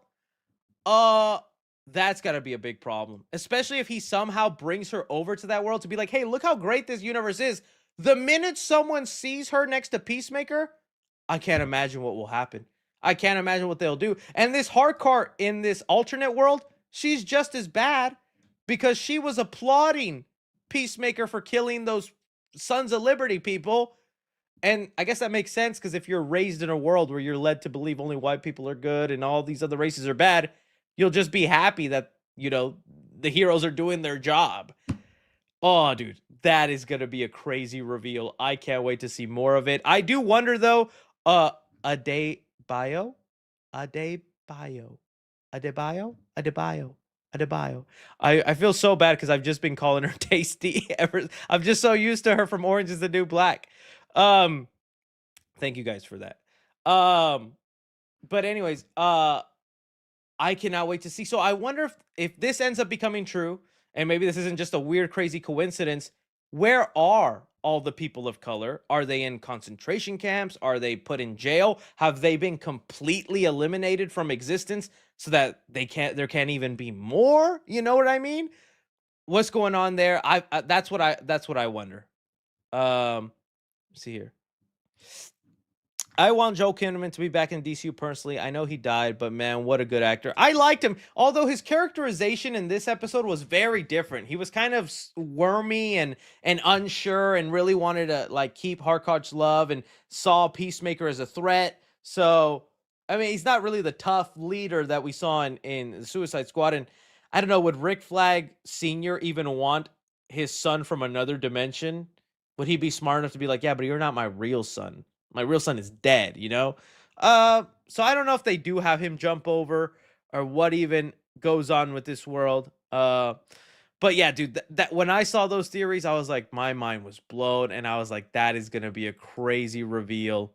So we'll see. Let's see. So, oh yeah, no Mr. Terrific. There is no Mr. Terrific in this universe. No Mr. Terrific. No Jon Stewart. Not even no Hispanics. Nothing. So it's great. No Blue Beetle. No Solo Maridueña. How will he show up? Oh, maybe Blue Beetle is a son of liberty in this universe. I mean, he has a Mexican family, and his family was a big part. Maybe he's considered a villain in this universe, or I don't know, man. I'm trying to think. No Waller. There is no Waller in this universe. Nothing like that. No Hawk Girl. Oh, no Hawk Girl. The real tragedy of this. The real tragedy. Oh, dude. So it's insane. We'll see what ends up happening. No Black Panther, bro. Not even the same. Same continuity. So yeah, no, don't give me the credit. Chris is big brain. No. Like I said, I did not notice, and that's what I feel so ashamed about. I didn't notice there was no people of color. I'm sitting there watching the show going, I like this universe. This universe is cool. And I'm like, what does that say about me? I was just reading online because this is also something that Marvel has lost. I remember with WandaVision, Falcon and the Winter Soldier. What was the last show to really do it? I only remember WandaVision and Falcon and Winter Soldier. Those were the only like real MCU shows that when an episode came out, my timeline on Twitter filled with theories, speculation, funny moments, opinions. And then after that, it's just like barely anybody. When Peacemaker comes out, same thing. Flooded with theories, speculation, funny moments. And it's nice to have that community and see other people's thoughts. And so when I was reading those theories, I was like, what? How come I didn't notice? Oh man, so I'm canceled. Oh, Loki, you're right. Loki was probably the last one. Loki was definitely probably one of the last one. Someone just said 3C racist? I wasn't racist. I don't see color. So that's why I didn't notice.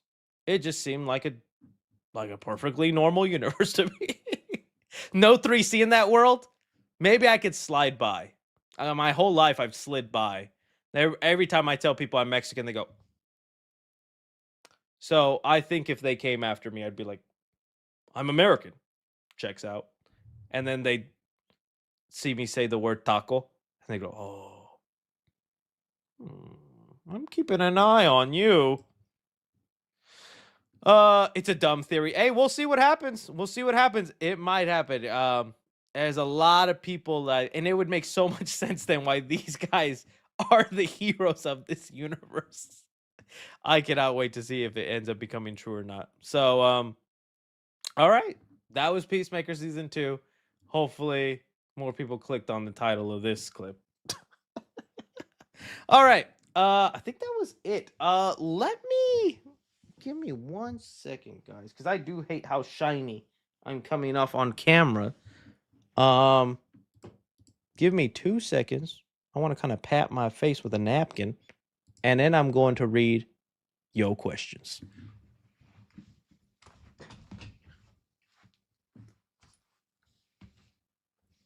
Just giving you green screen material, and I'll look at those green screens here in a second. 1A! 1A!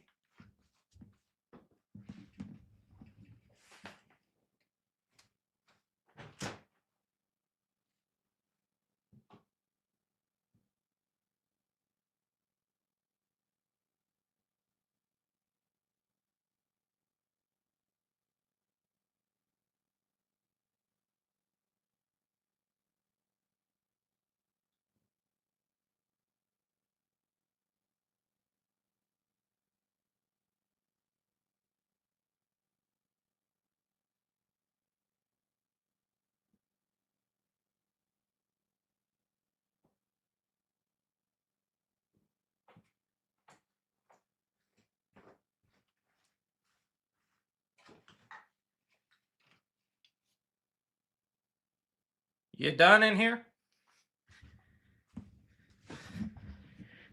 I'm back, boys and girls. Barely did anything wild. Okay.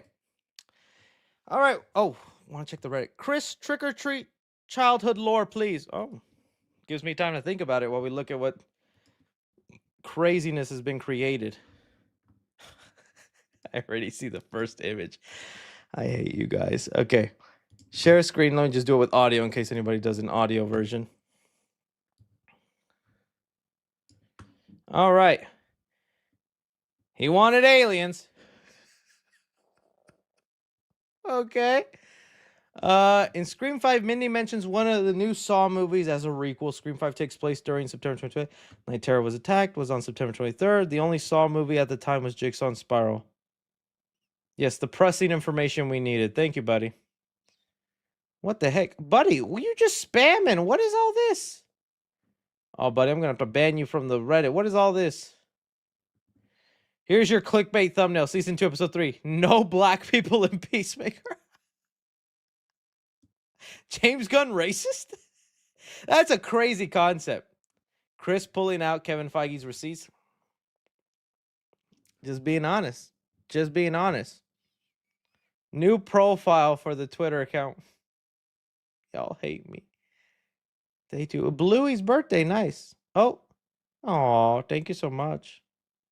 Bro gets annoyed. Verified orange. Oh, what is that? What the heck? Rob Gibson is Nightwing. Not bad. Everywhere I go, I see his face. Oh, Peacemaker.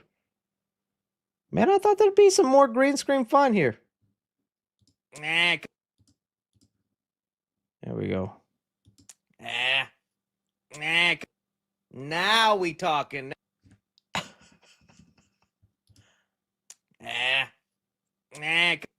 Now we talking. No! Like.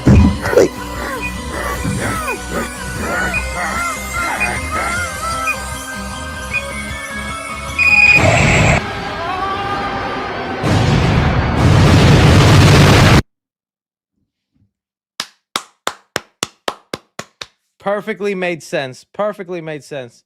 Oh, I like that one. Watch out, Chris. Your back is about to get stabbed. Is it his knife? We'll find out. Chris in the black phone too.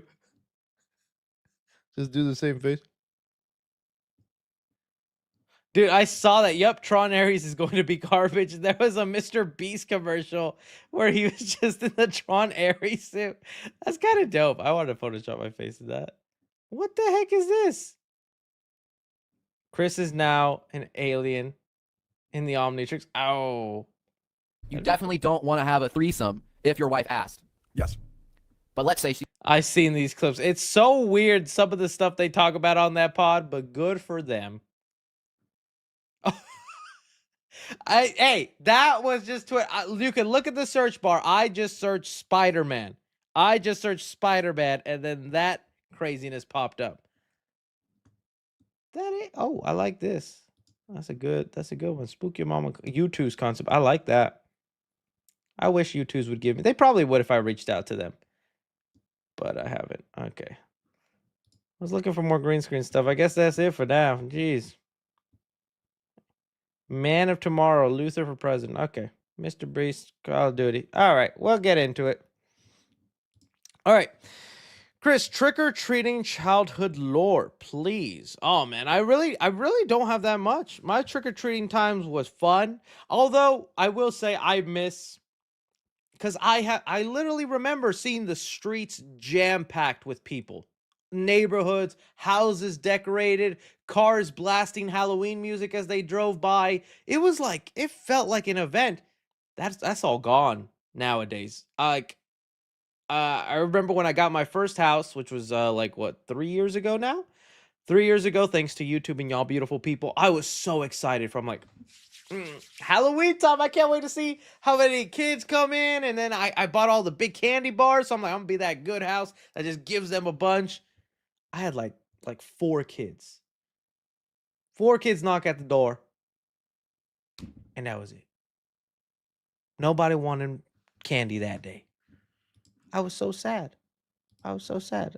So that's really it. The lore is just how sad I am now that a lot of kids just don't be trick-or-treating. For Brand New Day, part of me doesn't want War Machine Punisher. Other part says this may be his only opportunity in the film. You're so right about that. You know, I'm being selfish because I'm talking about how I really don't want there to be War Machine Punisher in the War Machine, because I'm not a fan of that storyline. And yes, he looks badass. Yes, he looks cool. Definitely give him that. But I just think Frank Castle is somebody that would rather be strategic in his wits and just be threatening enough with what he's got. But I guess if he's going up against the Hulk, he needs something like that, right? You see the Anaconda sneak peek image. I did see that. I saw they were posted on Facebook. I didn't let me see here. I didn't know if it was real or not, and even if it was, it's literally just a photo of a freaking how do I say it? Of a anaconda and the word anaconda. Not much else to that. And I was like, all right, well that could have been better. Let's see here. Let's see if I can find the actual anaconda photo. Oh. Anaconda movie poster. News. Dang, nobody pulled it up. I thought it would be here. Tools. Let's see, time. Past 24 hours. Yep, this one. Yeah, I'm like, it's fine. It's just a poster and it's CGI little anaconda. Didn't seem like anything that wild. If it had like Paul Rudd and Jack Black in it, then yeah, I would have definitely have talked about it more. It looks huge though. Looks huge. All right, let's see. Should MCU start doing animated films that could rival with DC's motto? I mean, they could. I am still waiting for the MCU animated movies. I don't know if you mean like the straight to DVD ones, because those are just going to be hard to beat on their own. And I don't think Marvel's that interested in just the straight to DVD stuff. I mean, that's essentially what they got Disney Plus for in their What If Marvel Zombie style of animation. But for like Spider-Man Beyond the Spider-Verse type of stuff, or Spider-Man Across Spider-Man Into the Spider-Verse, For those kind of stuff, I'd like to see them dabble in animated, and it seemed like Feige was interested, but we never got to that point. We never got to that point. With Ares coming, you can review both Tron movies. I thought about it. I don't know how big of like I'd want to, especially because it's also the October time, and so Spook Your Mama, and I'll be doing all this other content. I don't know if the Tron stuff will fit. Also, just not even that crazy passionate about Tron. I like those two movies, but no. What's Samson up to with his beefy hog right now? Who's Samson? And why is he beefy? 3C lore on double dipping. I'm the kind of guy at a party who will double dip. And so, like, you know, you take your chip, you have your bean dip or your onion dip, whatever. I'm the kind of guy. I'll dip again. But if I see you double dip, I'm going to call you out. We going to have a problem. And I'm going to be the hypocrite saying, that's gross, dude. You shouldn't do that. But I do it too. I'm the Dexter Morgan of double dipping. Tonight's the night. There's a party in my apartment. French dip. Stared at it all night. My dark passenger craves the potato and salt vinegar. So, there you go. Double dip. If you could go back and attend any red carpet world premiere for any movie, which one would it be? I think I saw people ask Soups that question, so you better not just be giving me a hand-me-down question, global gobbler. It's hard to say because, like, I would go with like Back to the Future, my favorite movie of all time, just to be part of that monumental event. But it's also like, would I go to a movie even if I'm not that interested, but just to meet the celebrities? Because then I would go to like Grown Ups. I'd go to the premiere of Grown Ups, see Adam Sandler in a shirt and shorts, and be like, "Yo, Sandman, what's going on?" Kevin James, Chris Rock, all them there. That'd be kind of cool. And all the, you know, they got tons of friends in Hollywood, so they'll be showing up too. The Grown Ups premiere probably would have been fun. Yeah. Probably the first Spider-Man movie too, just would have been iconic. The kid gloves have been taken off. Bloody Neighborhood Spider-Man is here in his first ever R-rated Marvel project. We talking about Marvel Zombies with that Spider-Man? On that, I'm not sure. But yes, Carl. Ben Molsky says, Beavis and Butthead are now in Fortnite. Yes. I was never a Beavis and Butthead guy. I'm glad if you enjoyed that. That was just a little before my time. Cool if people like that. I just never got into Beavis and Butthead. I can't wait. I heard that there's a Scooby-Doo collab coming out. I'm gonna get that Scooby-Doo skins and the mystery machine, hopefully. Let's see here. Goon Screen. Mr. Death says, someone make him into a milk bag. Not sure if you remember from the last stream, but you can unmute me personally. Death27 mods, can you do that? Why would I do that when you just called me milk bag, man? Now you're modded from life. You cannot step outside the doors of your house. I have that power. Junior says, after a year, Super Shadow reveals in Sakhala 3 went hard. I agree. Yeah, definitely. Can you please do a Conjuring ranking like how you did on Letterboxd with Marvel? And you know what? We could probably bust that out right now. Let's do that. Let me log into Letterboxd. Letterboxd. That could be a nice little segment here on the. Oh, what the heck? Well, I guess not if my internet's not working. Oh, it's lettered box. Is that it? Okay. What is going? Is something wrong here? Letterboxed. I forgot the D. How could I forget the D? You know what I'm saying? Oh, let me log out that way you guys don't log in and then ridicule my name. 3C gave Jack and Jilla 5 stars. Burn him to the stake. All right, let's go to lists. Let's go Conjuring. All right, 8 films. They got them all here? I think so. I think I just need to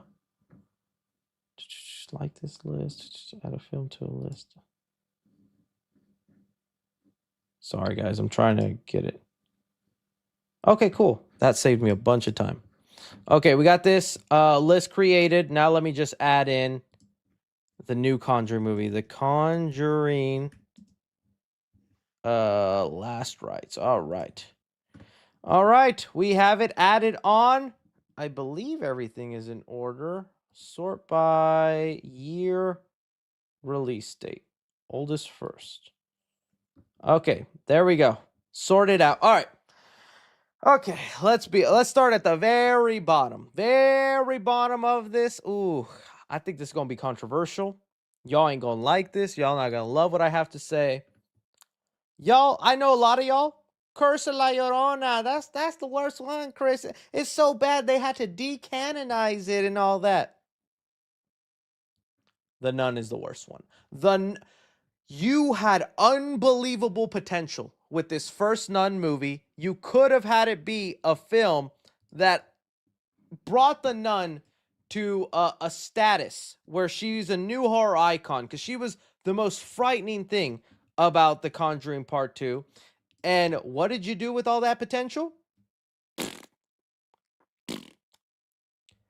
The climax of this movie is Jesus's blood. Jesus's blood defeated her temporarily because she come back. Huh? Okay. So, no, I'm not doing it. Just for the sheer anger I feel towards them doing that, none there. Then, Curse of La Llorona. I think this might be a bias because growing up Mexican, La Llorona is basically like the boogeyman for little kids. It's the thing they tell you in the urban legends. Te va a agarrar La Llorona. Ay, you hear us? La puedes escuchar. Está chillando la pinche vieja. And so, I'll do it for that, just for the attachment. But, dude, drop the ball on it also. Should have leaned in to the Hispanic heritage side of it. Made a white woman instead. Well, although it was Velma. It was Velma, so I'll give them that. But they botched it. But this was also, and no offense to him, this was the movie that was so glorious. They said, this Michael Chavez guy? Give him 5 more Conjuring movies. He did that good. This movie didn't exist. We might not have had more, you know? So, La Llorona, down there. Then I'm gonna go the first Annabelle. It's really, again, almost wasted potential. I'm so surprised after the Nun being boo, La Llorona boo, and that first Annabelle boo.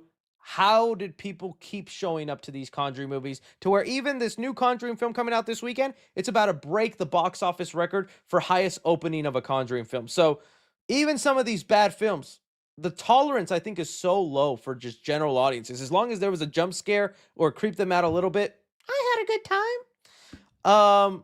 Annabelle, I thought just wasn't that good. It was more they could have done with it. Okay. From here, I think is where we start getting into the okay movies. The movies I think were like, okay, it's not bad, but it could definitely be better. The Devil Made Me Do It. The Devil, this is such a fascinating movie to me because the whole concept of this is you could be someone who believes in demons and ghosts and all this paranormal stuff, right? And you watch these movies and you're scared by them. I saw so many viral videos on TikTok of like, and smart marketing by Warner Brothers, where they hired real priests with holy water and Bibles so that audience members going into the movie were blessed right before. And those videos, I'm not even kidding, I saw one with like 10 million views and all the comments going, oh, this is too much. Oh my God, I was going to see it, but not now. And I'm like, shut up, Weenie Hut Jr. No, it's for real, Chris. You watch these movies and you invite evil into... Shut up.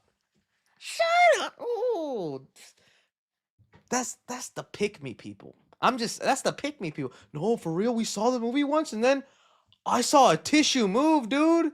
For real. Mm-hmm. Mm-hmm.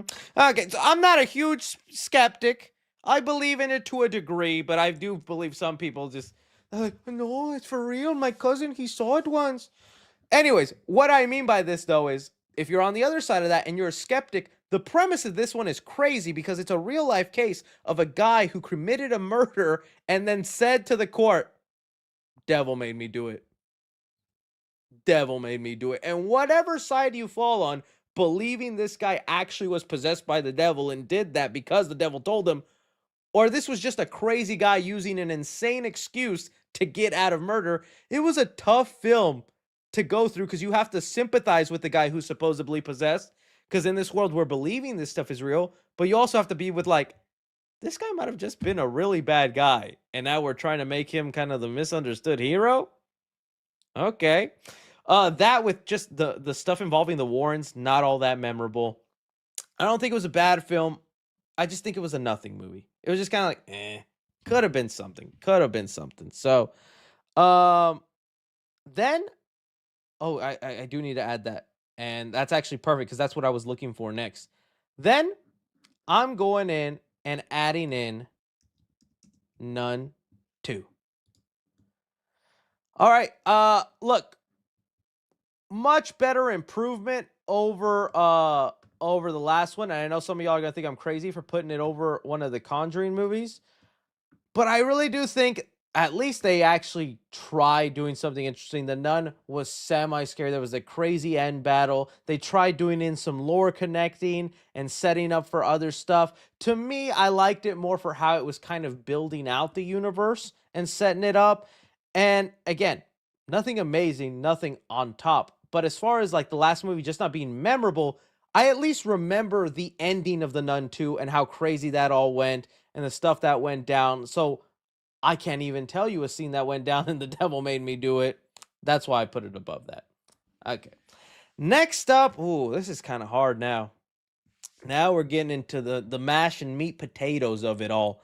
I think from here, I'm going to go. I think Conjuring the Last Rites is right where it needs to be.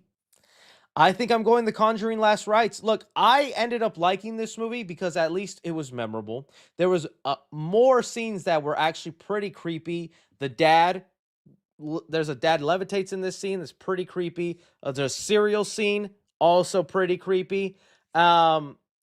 But I think the thing that really saved this movie for me was the character development with the Warrens, with focusing on them as a family, them retiring, coming to the end of their career, what the world looks like for them.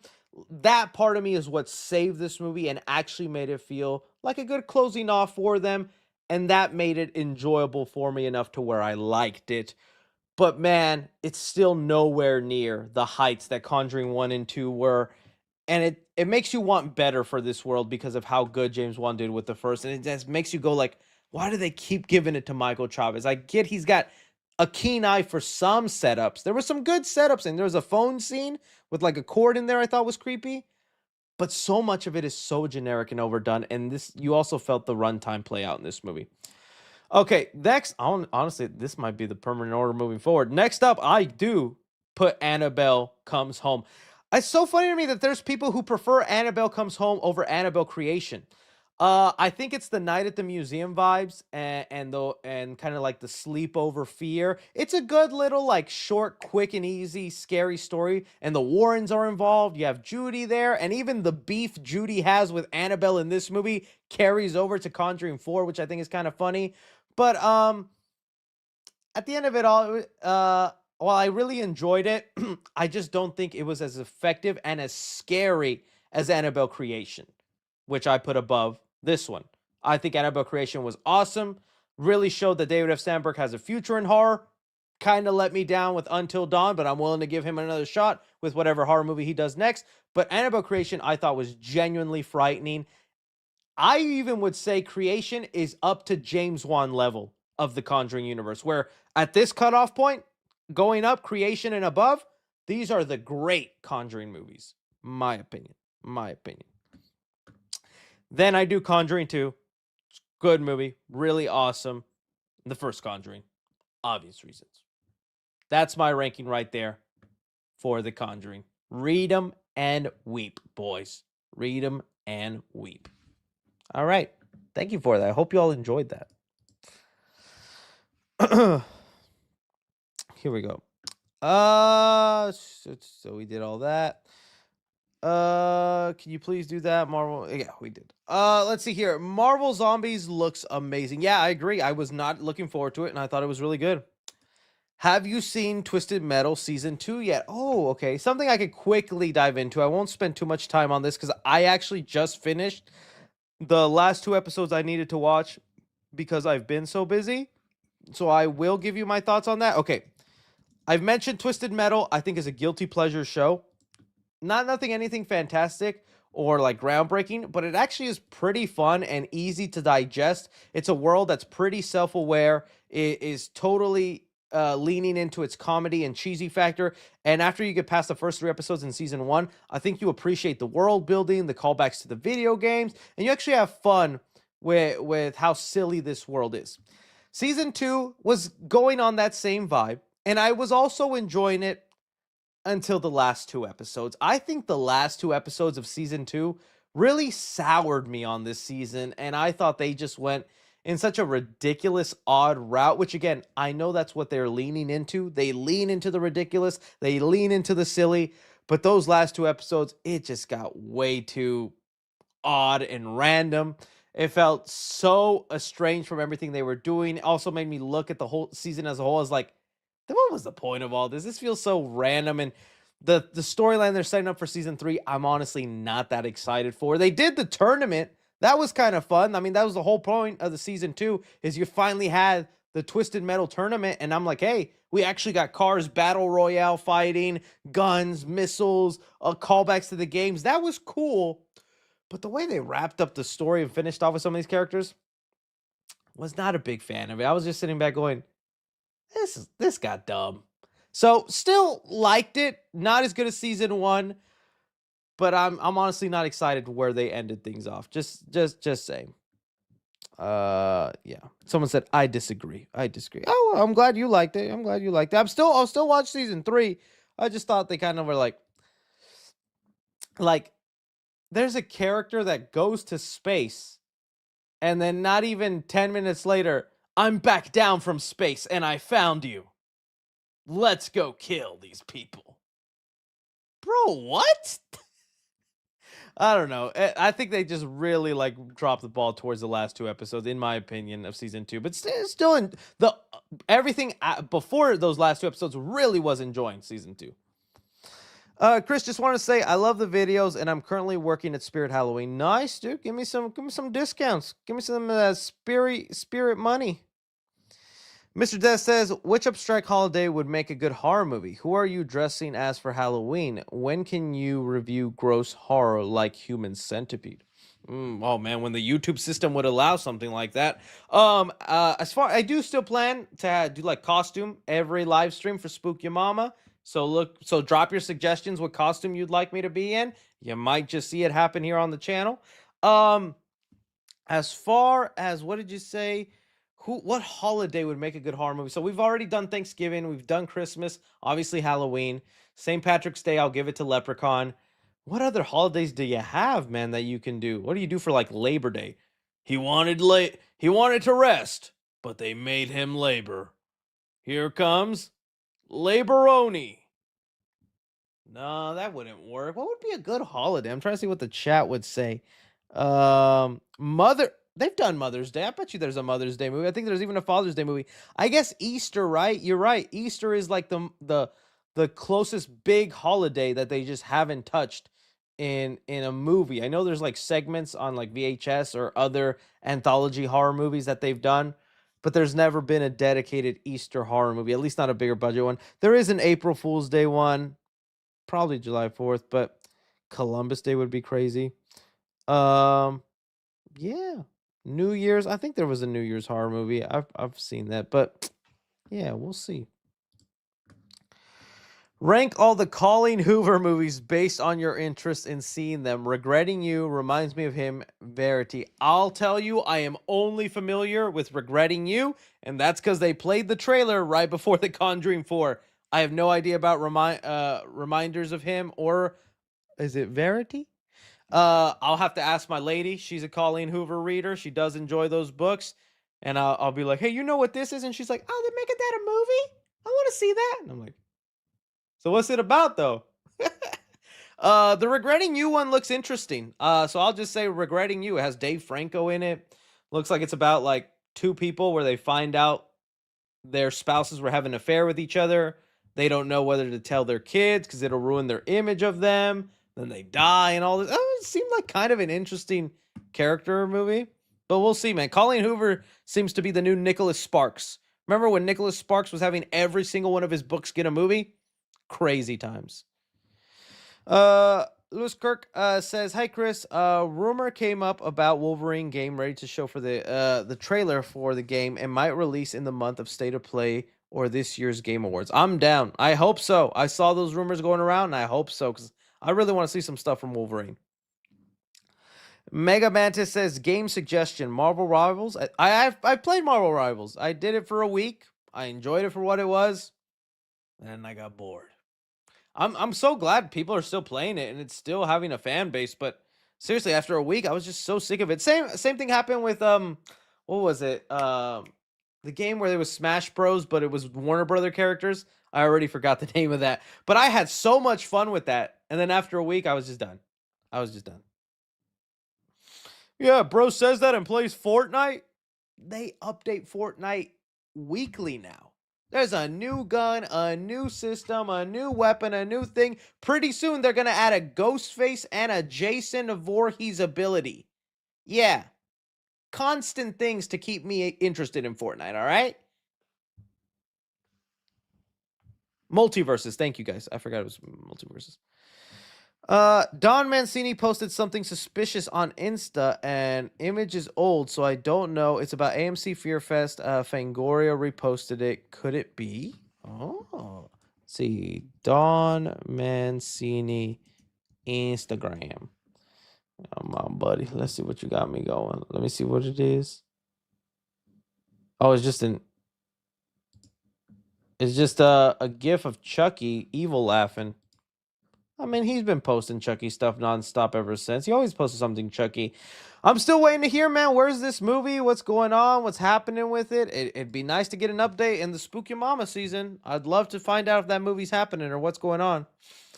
And I talk about this. Megan, too, might have ruined our chances, guys. I'm not even kidding. Because Universal is also the people who make the Chucky sequels with Don Mancini. They thought they were on a stride with killer doll movies. Megan comes out. It didn't do what they wanted. They might have gotten cold feet and said, never mind on that Chucky movie, Don. Megan, you got to ruin so much. Let's see here. It says here, you think Spider-Man will use Mr. Fantastic as a spider web? Okay. Say that again. Should I watch the 28 movies? Are they worth it? Never seen any of them. Really like the first 28 days later. You got to get past the visual look of it. It is going to look old. That's kind of the vibe, though, with it. I still think it holds up. I was not a big fan of 28 weeks later. I think that to me is a pretty, I don't want to say boring sequel, but a pretty cliche sequel, an average zombie movie. So I wasn't the biggest fan of it. I think you could skip it, and then you could go right into 28 years later. But all three of them, very different movies. Very different movies. Let's see here. Love Angel says Batman with no gear versus Shang-Chi with no rings. Oh, Batman. I love Shang-Chi, and he is an expert martial artist, but the way Batman is written, he's an expert in several martial arts. While Shang-Chi, I believe, is only a martial arts expert in one fight style. It would be a good fight, though, but Batman is supposed to know, like, all fight styles. Might even know Shang-Chi's fight style. That's coming from a Batman glazer, though. Chris, I have an unrelated theory for Jeff the Landshark in the MCU. What if Jeff the Landshark was on the high evolutionary ship at the end of Guardians 3? Well, I hope he died along with Raccoon's friends. And I hope Rocket didn't cry for Jeff the Landshark. I hope he actually smiled when he walked by his dead, mutilated carcass and went, that's what that shark gets. That's what he had coming to him.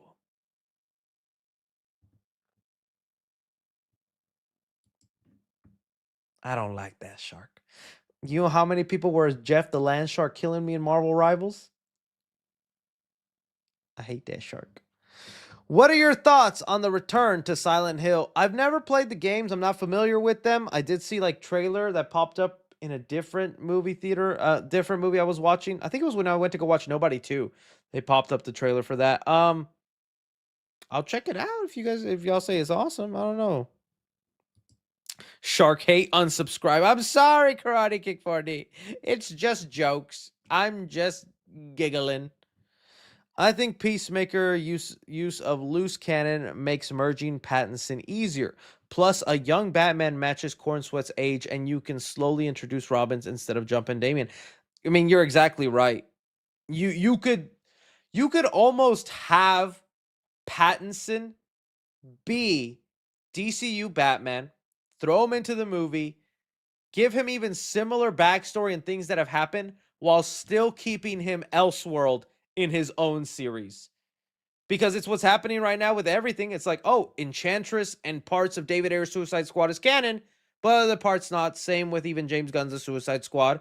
So you can have Robert Pattinson Batman, canon as DCU Batman, but he still does his own thing. He could be both DCU Batman and Elseworld Batman. Who knows, man? I'm still so curious what James Gunn is doing with that. Lewis Kirk says, speaking of creature features, what do you think of Antlers? I know it's not a masterpiece, but it's still good. And I actually I never got around to watching Antlers. I did want to see it, and then I never got the time for it. Was it actually good? 50. So it was a little divisive. Some people liked it, some people didn't. I never got around to seeing it, unfortunately. Who directed that? Scott Cooper? Yeah, no, unfortunately, I didn't get to see that one. You think we will get Doomsday teaser in December? Oh, yes. We'll get something, especially if they're still planning to release it next year, right? That's when they're planning, next year? Yeah, because Avatar's coming out, and Avatar is their big movie, and it's Disney, so they can pop it in front of their film for free.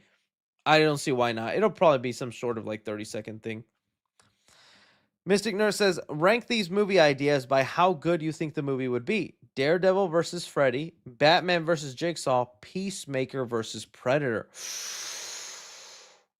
You know, how would Daredevil versus Freddy work? Because Freddy Krueger comes after people in their dreams. I don't think Daredevil's abilities or blindness works in his dreams. Right? Wouldn't he just be able to see in his dreams? I feel like that wouldn't work as well. So I'm going to knock that one off already, although I love Freddy Krueger and Daredevil. I just feel like that one won't work as well. Batman and Jigsaw, that would be an awesome movie. That would be an awesome movie because Batman would be... Jigsaw would tell him, this is your game. This is what you have to do to get out. Go. And Batman's going to go, I'm not going to do that. I'm going to figure out my own way. So I would love it just to see Batman finesse and loophole his way around Jigsaw. And Jigsaw is supposed to do his research on his victims, know what they're like, predict their moves. Remember, that's something that they talk about later on in sequels, that he's oh no, that was another guy. That was the insurance guy. With probabilities, right? But Jigsaw is also supposed to be able to predict what his victims will do. If Jigsaw can predict Batman is going to finesse his way out of this trap, or maybe connive his way out of this, and is already pre-planning things to get him back into his... That would be a cool movie. Batman thinks, oh, I easily got out of that. And Jigsaw's like, I knew you were going to do that. That's actually why this is actually your trap. That could be a cool movie. That could be a cool movie. Peacemaker vs. Predator would probably be also cool, but I'd rather the Batman Jigsaw for the mind game. That could be... Peacemaker vs. Predator would just be almost exactly what that first Predator movie was with Arnold Schwarzenegger. Just Peacemaker, just a big muscly guy versus an alien. Come on, kill me. Come on. I got a helmet. I'm going to kill you, alien. Get to the chopper. Was that a good impression? Do you think if Peacemaker is showing an evil parallel world, James Gunn for the Justice League would do the metal world with the Batman who laughs? Dude, I feel James Gunn is so unpredictable, and maybe that's the awesome part with him. He's so unpredictable in what he does. Sure, maybe. To me, if you ask me if Kevin Feige was doing this, I'd say no. Kevin Feige is going to go something more commonly known, go for the more mainstream storyline or idea with a character, flesh that out good, and once we've done 5-10 years of that, we start getting into the weird stuff. James Gunn's like, weird stuff day one, which is cool. It's different. What if a musical music because he is in a film? What if it's a musical music because he's in a film? Are you talking about Clayface? Possibly, possibly. Read, the editor says vlog sent. Awesome. Halloween vlog is ready to go then. Should be up tomorrow, y'all. Superboys Gaming says, not sure if someone asked you this yet, but what's your honest thoughts of Marvel Zombie trailer? Yeah, I talked about it at the top. I'll post it on the Clips channel then if you want to hear my thoughts there. Nick Figure says, have you been seeing the Peacemaker cast sharing behind the scene photos with Corn Sweat? And do you think this could hint towards a cameo on the show? I think a Superman cameo on Peacemaker, extremely likely. Even more so now that James Gunn says Peacemaker Season 2 is a prequel to Man of Tomorrow, leading into that movie. Probably definitely happening. Did you see Jaws re-release? No, I was traveling to Halloween Horror Nights and Spooky Set and all that. Did not get a chance to, unfortunately. Bendy Inc. Film says, I love James Gunn as much as the next guy, but when he explains things, it can get fast and confusing. Yes, I agree. He does way too much over-explaining, super over-analyzing. Like, I love you, James Gunn. I still can't. So excited for your universe. Man of Tomorrow is a Superman sequel, dude. And like when the movie comes out, maybe I'll understand, or the trailers, and I'll be like, okay, I get it now. This definitely isn't Superman 2. All intents and purposes, it is. So what's with this big run around? Well, he's not technically Superman. Chris, what are your hopes for Man of Tomorrow? A lot of Superman. Because then if it's not Superman 2, my biggest fear is Superman isn't in the movie a lot. And that would really be a bummer because I love David Cornsweet's Superman. I'd like him to be the lead of that movie. But with this casting doubt and uncertainty about what this movie actually is, well, then I just hope Superman is in it a lot. That's really my only hope for this film right now. Let's see here. Honestly, we're sleeping on lanterns. I think the marketing of the show will be huge, and lanterns will be a huge part. Oh, dude, I have been a #1 champion for lanterns. I cannot wait. Even when all the, with how much I've been talking crap and being negative, I was on the other side of that with lanterns. Every time something about lanterns would pop up, an update, a set photo, a casting, of this, that, so much hate I would see online because people are used to hating on Green Lanterns when I'm like, nope. Show's going to be peak. This is going to be awesome. The Green Lanterns are finally going to be loved again. I am excited. I hope this show nails it. I cannot wait for it. Especially with how good Peacemaker is. And Penguin. DC has not struck out with their shows yet. Yeah, I hope we get a trailer soon. Rosa says, what if they use Lobo as a type of Silver Surfer like a Herald or... Ooh, I would love that. That'd be awesome. Lobo as like, I fart his brain. I goon his beginning. Lobo is definitely the type to say things like that. That would be awesome. Because I would like to see a Lobo fight with Superman. Have him be kind of the one who's like, hey, this threat's coming. I'm just the first wave. That'd be cool. Sunday Joe says, would be nice to have an updated DC plan from Gunn. Yeah. I didn't mind that he just like announced it on Twitter, but I do like the showmanship or the event Marvel would have with their phases. I mean, thinking back to those early phase 1, phase 2, phase 3, where they would just, Kevin Feige get on stage and he'd be like, this movie, that movie, this plan, this. It was so seamless and so easy to get excited. But, James got his plan. Today is Parker's birthday. Could you wish him a happy birthday? Happy birthday, Parker. Happy birthday. Happy birthday, Mr. Parker. Enjoy yourself now that you are 1 year older. Wolverine game news from Inside trailer last September. Yes, I hope so. I hope we get that trailer. Homecoming fan here. I come to the rescue. Orale, here we go. The churro scene, the bike scene. He stops a plane by himself without the Stark suit. He makes sacrifice, what's it? Liz party, pool hangout, May scene, no hate. No. These are good. These are good. Not a perfect Spider-Man movie, but I think people are way too harsh on it. Buffalo. Yeah, I know. He's with me on that camp. I think he's even a little harsher than I am. But I agree, it's not the best take. My hope is it didn't come off as rude. No, you're not, man. You're great. And those are moments I do like from Homecoming. I wish they were better though, because the churro scene is him just getting a churro. Yes, he helps a lady cross the street, but we don't get to see that. We just see his reward, which again, I think Spider-Man is at his best when he's miserable. And he's always rewarded for helping an old lady, something we did. Well, we did get to see. He like pointed, he just did this, and then he got a churro. And then the bike scene, didn't even hand it to the right guy, just left it there with a note. He stops a plane by himself. Honestly, first movie and Spider-Man is stopping planes from the sky. Not street level. Not street level. Come on. I remember when I first saw the Homecoming trailer and they showed the shot of him on a plane on the side of it stopping, and I'm like, oh, that's what we're doing. Build up to something like right out the gate, just stops a plane and whatnot. It's by himself without the Stark suit. He makes sacrifices. Yes, I do like the pool party scene with Liz. I like the decathlon scene where he has to give up on that. Yes, that's all good stuff, but it's sliver of moments. Not a perfect Spider-Man movie, but yeah, we could argue all day, but I do agree. Some of that is good. The beginning of Peacemaker episode showed main DCU Rick, not the alt universe Rick.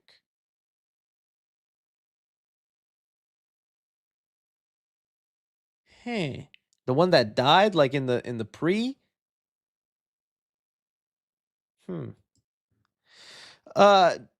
Modus says, don't need to know James' plan as long as DC provides quality movies and shows. I don't know what's connected at all. Tired of the mediocre quality from both sides. Yeah, no, you're totally right, Oldest Fool. So, like, I'm complaining about having a structure or having a linear path, a clear idea of where we're headed. But that complaining goes out the window if every movie is actually quality and enjoyable, right? And so far, the DCU has been providing that with the Penguin, with Superman. Peacemaker season 2 is going great. Supergirl looks like it's going to be awesome. Clayface, if that ends up being awesome, there's no reason to complain there's not being a path if you're at least being given quality good movies, right? So you're right. What if David Corn Sweat is Overman? Evil Nazi. Ooh, now that'd be an interesting turn. Or they do a version of like Red Sun Superman. What are your thoughts on Twisted Metal season? Yeah, I just talked about it. Like, I enjoyed it overall, but I was underwhelmed and even a little annoyed with the last two episodes. Last two episodes I think just dropped the ball and got a little too ridiculous. Earth X, you'll get caught with a tamale, then you dead. That's true. Sonic Funlocks Hero says, if Metal Sonic does speak for Sonic 4, it should be Roger L. Jackson. We need Metal Sonic to be like Willem Dafoe's Green Goblin, where he is menacing, strong, threatening, and scary. I agree. I can't wait to see what voice they pick. They went with Keanu Reeves for Shadow. He was kind of a 90s star. If they go with that same kind of vibe, who would be the 90s star for I don't know. Or maybe they just don't even make him talk. Yo, Chris, if you can recast a famous horror killer actor to play as a different killer, who would you pick? I remember there was rumors Tobey Maguire was supposed to be the killer in Scream 2. I would have liked it just for the memes, or to see Toby in that role. That would have been awesome. Other than that, no. I mean, it's hard to tell. Most people, they nail it. Like, I wouldn't replace Robert Englund. I used to not care who was behind the mask in like a Jason or a Michael Myers, but as I got older, I really did notice the difference some body work made, especially in the Michael Myers movies. The different actors that have portrayed him and the way they make Michael move. Mm. So yeah. Do you think Matt Reeves took so long with the Batman 2 script because he wrote two versions? One is a solo film and one is part of the new universe. I genuinely don't know. I'm going to say no because I remember during the updates of the first Batman movie with Robert Pattinson, he took that long too. People don't remember, but I was online reading all the articles in the room, and I remember seeing reports that Warner Brothers was so frustrated with Matt Reeves with how long he took to make that first Batman movie. So that's just his process. I sent you an email to my Reddit post you missed. Oh, okay. I'll look at it. You better not have been the one with the what Mickey Madison said that Saw was this. HT program Dylan O'Brien as Nightwing or Red Hood. I think Dylan O'Brien is unfortunately outgrowing, maybe not outgrowing that a bit, but I would like to see somebody else. I'd honestly rather like a Jacob Elrodi. That's the only name that came to mind, honestly. I like Dylan O'Brien, but nah. Nate Newman says, Chris, my wife loves you. Whenever we go to the movies, she asks, what does 3C say about this? Aw, that means a lot. I'm so surprised I meet couples that they go, we both watch you. And I'm like, what? I know the fellas got my back, but I didn't know the ladies too with their partners. That means a lot to me. That means a lot to me. There's not even a YouTuber my lady and I sit down and watch. We have completely different taste in YouTubers, and what she likes is great, but I just don't enjoy it. And what I watch is obviously great, but she doesn't enjoy it. So it's kind of cool. Paintwork says, did you go see Jaws release? I had a blast, so fun. Did you see Back to the Future for the anniversary? Yeah, for October around Halloween. It's gonna be awesome. But no, I didn't get a chance for the Jaws one. Are you going to get Fortnite? Oh, yes, of course. Of course. Oh, and I can't wait to tell you my experience with the Jason house at Halloween Horror Nights. I cannot wait to show you that. VHS Hero says, do you think that Superman holding that screwdriver in Man of Tomorrow art means that Supes and Lex will team up? Also, Waller is the leader of the Sons of Liberty, calling it now. Oh, that's a good theory, buddy. I could see Waller doing that. As far as, yes, I think it's going to be a team up movie. I think that's what's going to go down, and I'm going to love it because Superman is going to be so annoyingly happy and nice to Nicholas Holt's Lex Luthor, and he's going to be so grossed out and annoyed by it. He's like, you sicken me, you disgust me. As long as we save the world, Lex. Get out of here. Lance Palmero says, did you hear that Mike Rife bought the Annabelle doll? Yeah, it's a weird thing. It's a comedian. He bought the rights to the house and the collection, but I think it's temporary and not permanent. He has like a contract with them for so long, and he's going to be touring around with them. Seems like a gimmick and not really anything to care about. Hunter Janky says, Chris, can you sing Happy Birthday for me? It's my birthday.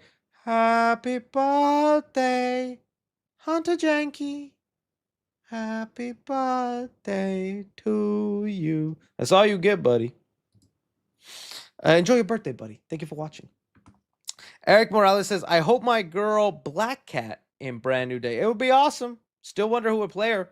I still don't see Sadie Sink as Black Cat, but if they can pull it off, I'll admit when I'm wrong. Logan says, what actors do you think is the most movies you've seen? Ooh, Samuel Jackson, maybe. Samuel Jackson, Jim Carrey, Will Ferrell, Adam Sandler, because they got a lot of comedies and movies and stuff like that. But it honestly might end up being Samuel Jackson, just because of the amount of movies he's been in. I'm going to go him. Salem and Sidon, I just landed in Orlando to go to Halloween Horror Nights. Ooh, enjoy yourself. I had a swell time. Feet are still hurting, but I had a swell time. Peyton Rourke says, can we get a object or teaser for the Spook Your Mama?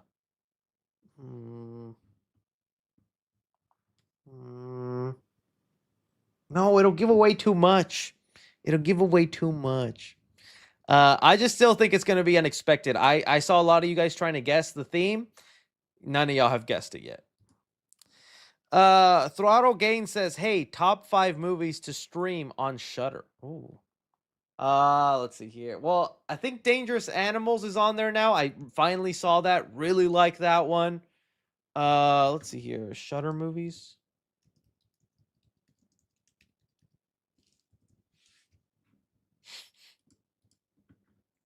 Clown in a Cornfield I thought was good. I still need to watch Ugly Stepsister. I hear that's really good. Oh jeez. I'm trying to get more Ashes. No, I didn't hear great things about Ashes. Trying to see if there's like a good list of them. The House of Eden I didn't hear was all that good. Those are the ones I'd recommend right now from off the top of my head. Chris, you're my goat. You're a big inspiration of mine. Okay, goodbye. That's all. I joined to say I'm going to bed now. Hey, no problem, man. I get you. I can't wait to go to bed too. Michael Thompson says, thoughts on Peele's next film now being undated. Yeah, I saw that. Not sure why that's what's going on there. What happened? Could just be he's thinking he's going to make it later than he is, so he's not set on a release date. But I don't think it's anything to panic. We're going to get a Jordan Peele movie sooner or later. But I think right now he's just maybe busy with other stuff, running his studio, trying to do things like that because he's got Monkey Paw. So nothing to worry about yet. Predictions, who's gonna die, live in Marvel Zombies. Oh, even if whoever dies, don't matter. It's alternate reality. But I think Red Guardian is for sure one of them. I think Shang-Chi could be. All the expensive voice actors in real life, Yelena, Spider-Man, honestly, just so there's an excuse not to have to bring him back if they want to do more seasons. Yeah. Beyond says, what if Robert Pattinson Batman is actually before the Superman, explaining how he has Damian by Brave and the Bold? Would be wild if they did it. Would be wild if they did it. Mad Foxy says, opinions on the new Lego Death Star. It is too expensive. I don't collect Legos, especially not Star Wars ones, but for $1,000, better be a real Death Star. You've seen the trailer for the new Halloween game? Yeah, there's a whole clip on the Clips channel talking about it, man. Check that out. Nerdy Mom Studio sends in some love. Thank you so much. We have Kid Kurt says, in my opinion, I def think Homecoming is the most grounded of the trilogy. And I do agree with you. It is out of the trilogy. Far From Home for me is what Homecoming is to you. I get you. You know, it's funny because it was like, I think the reason I'm softer on Far From Home than a lot of people is because I just love the Mysterio stuff. I've always wanted to see Mysterio in a movie, and I thought that part of the film, perfect. I love the way they had him as a good guy. He fooled Spider-Man, took advantage of him, the Mysterio sequences, the battle at the end, and how much he tormented Peter. That what makes me really like Homecoming. I mean, really like Far From Home a little bit more than Homecoming. But there are the other parts of Far From Home that annoy me. I get tired of the setting in Venice or wherever they ended up going. I'm just like, I miss Peter in New York, man. New York is his vibe, and I miss that. The annoying stuff with like I don't mind the Zendaya relationship, but just like the three-way triangle thing with the other guy who's trying to sabotage him, and Peter just not being good with those glasses. Stuff like that. But I like the Mysterio stuff in Far From Home. Stefan Funny sends in some love. Thank you so much. Nerdy Mom Studio says, thoughts and theories on Stranger Things. Oh, I mean, where do we even begin? I think 11 is going to be... I think 11 will have a mysterious death. 11 is going to die in a way that's open-ended, so that in the future, if they want to make a return series, which I bet you Netflix does want to someday... they could bring her back, but also then it like her chapter ends, right? Will could also probably die, I think so. Other than that though, I just hope it's epic and grand. Yeah. Any TMNT news, Last Ronin or Mutant Mayhem? With Last Ronin, we heard like 2 weeks ago that they finally are still moving forward with The Last Ronin. It's not canceled, but man, I'm like, where's the progress with it? I want to know more about Last Ronin. So at least it's not canceled, but man, it just feels like they're not moving forward with it. Carl N says, should Stranger Things series finale get a theatrical release alongside being on Netflix? It's rumored to be 3 hours long. Dude, I wish. I'd pay money to go see it in theaters, the finale and all that. The last season and those final episodes with the length and how epic they were, I would have died to see them in the theater. But for some reason, Netflix isn't about that. And even then, they'll do it for the weirdest movies like K-pop, which not a weird movie. Well, it is a weird movie, but it's an enjoyable weird movie. They randomly were like, oh yeah, theatrical releases for this. It's like, well, what about Stranger Things? And you lost the Duffer Brothers because you wouldn't give them theatrical opportunities. So they went to Paramount. But you'll do sing-along K-pop Demon Hunter? I don't know, man. I hope I get to see Frankenstein in the theater. I'll end up watching it on Netflix if I have to, but I hope I get to see Guillermo del Toro's Frankenstein in the theater. John with a Fox says, ka-chow, Pixar. That's a good way to end it, boys and girls. I want to thank you so much for being here. Tomorrow, the Spook Your Mama vlog is going up, and you will see what is right behind me on this green screen. I hope you guys enjoy that video, and I can't wait to make more spooky content and honestly just get back to regular content making because it's been exhausting this week. A lot of stuff done. Love your guys' faces. Y'all are amazing. Have a good night, y'all. Take care of yourselves, and we'll be talking to each other very soon.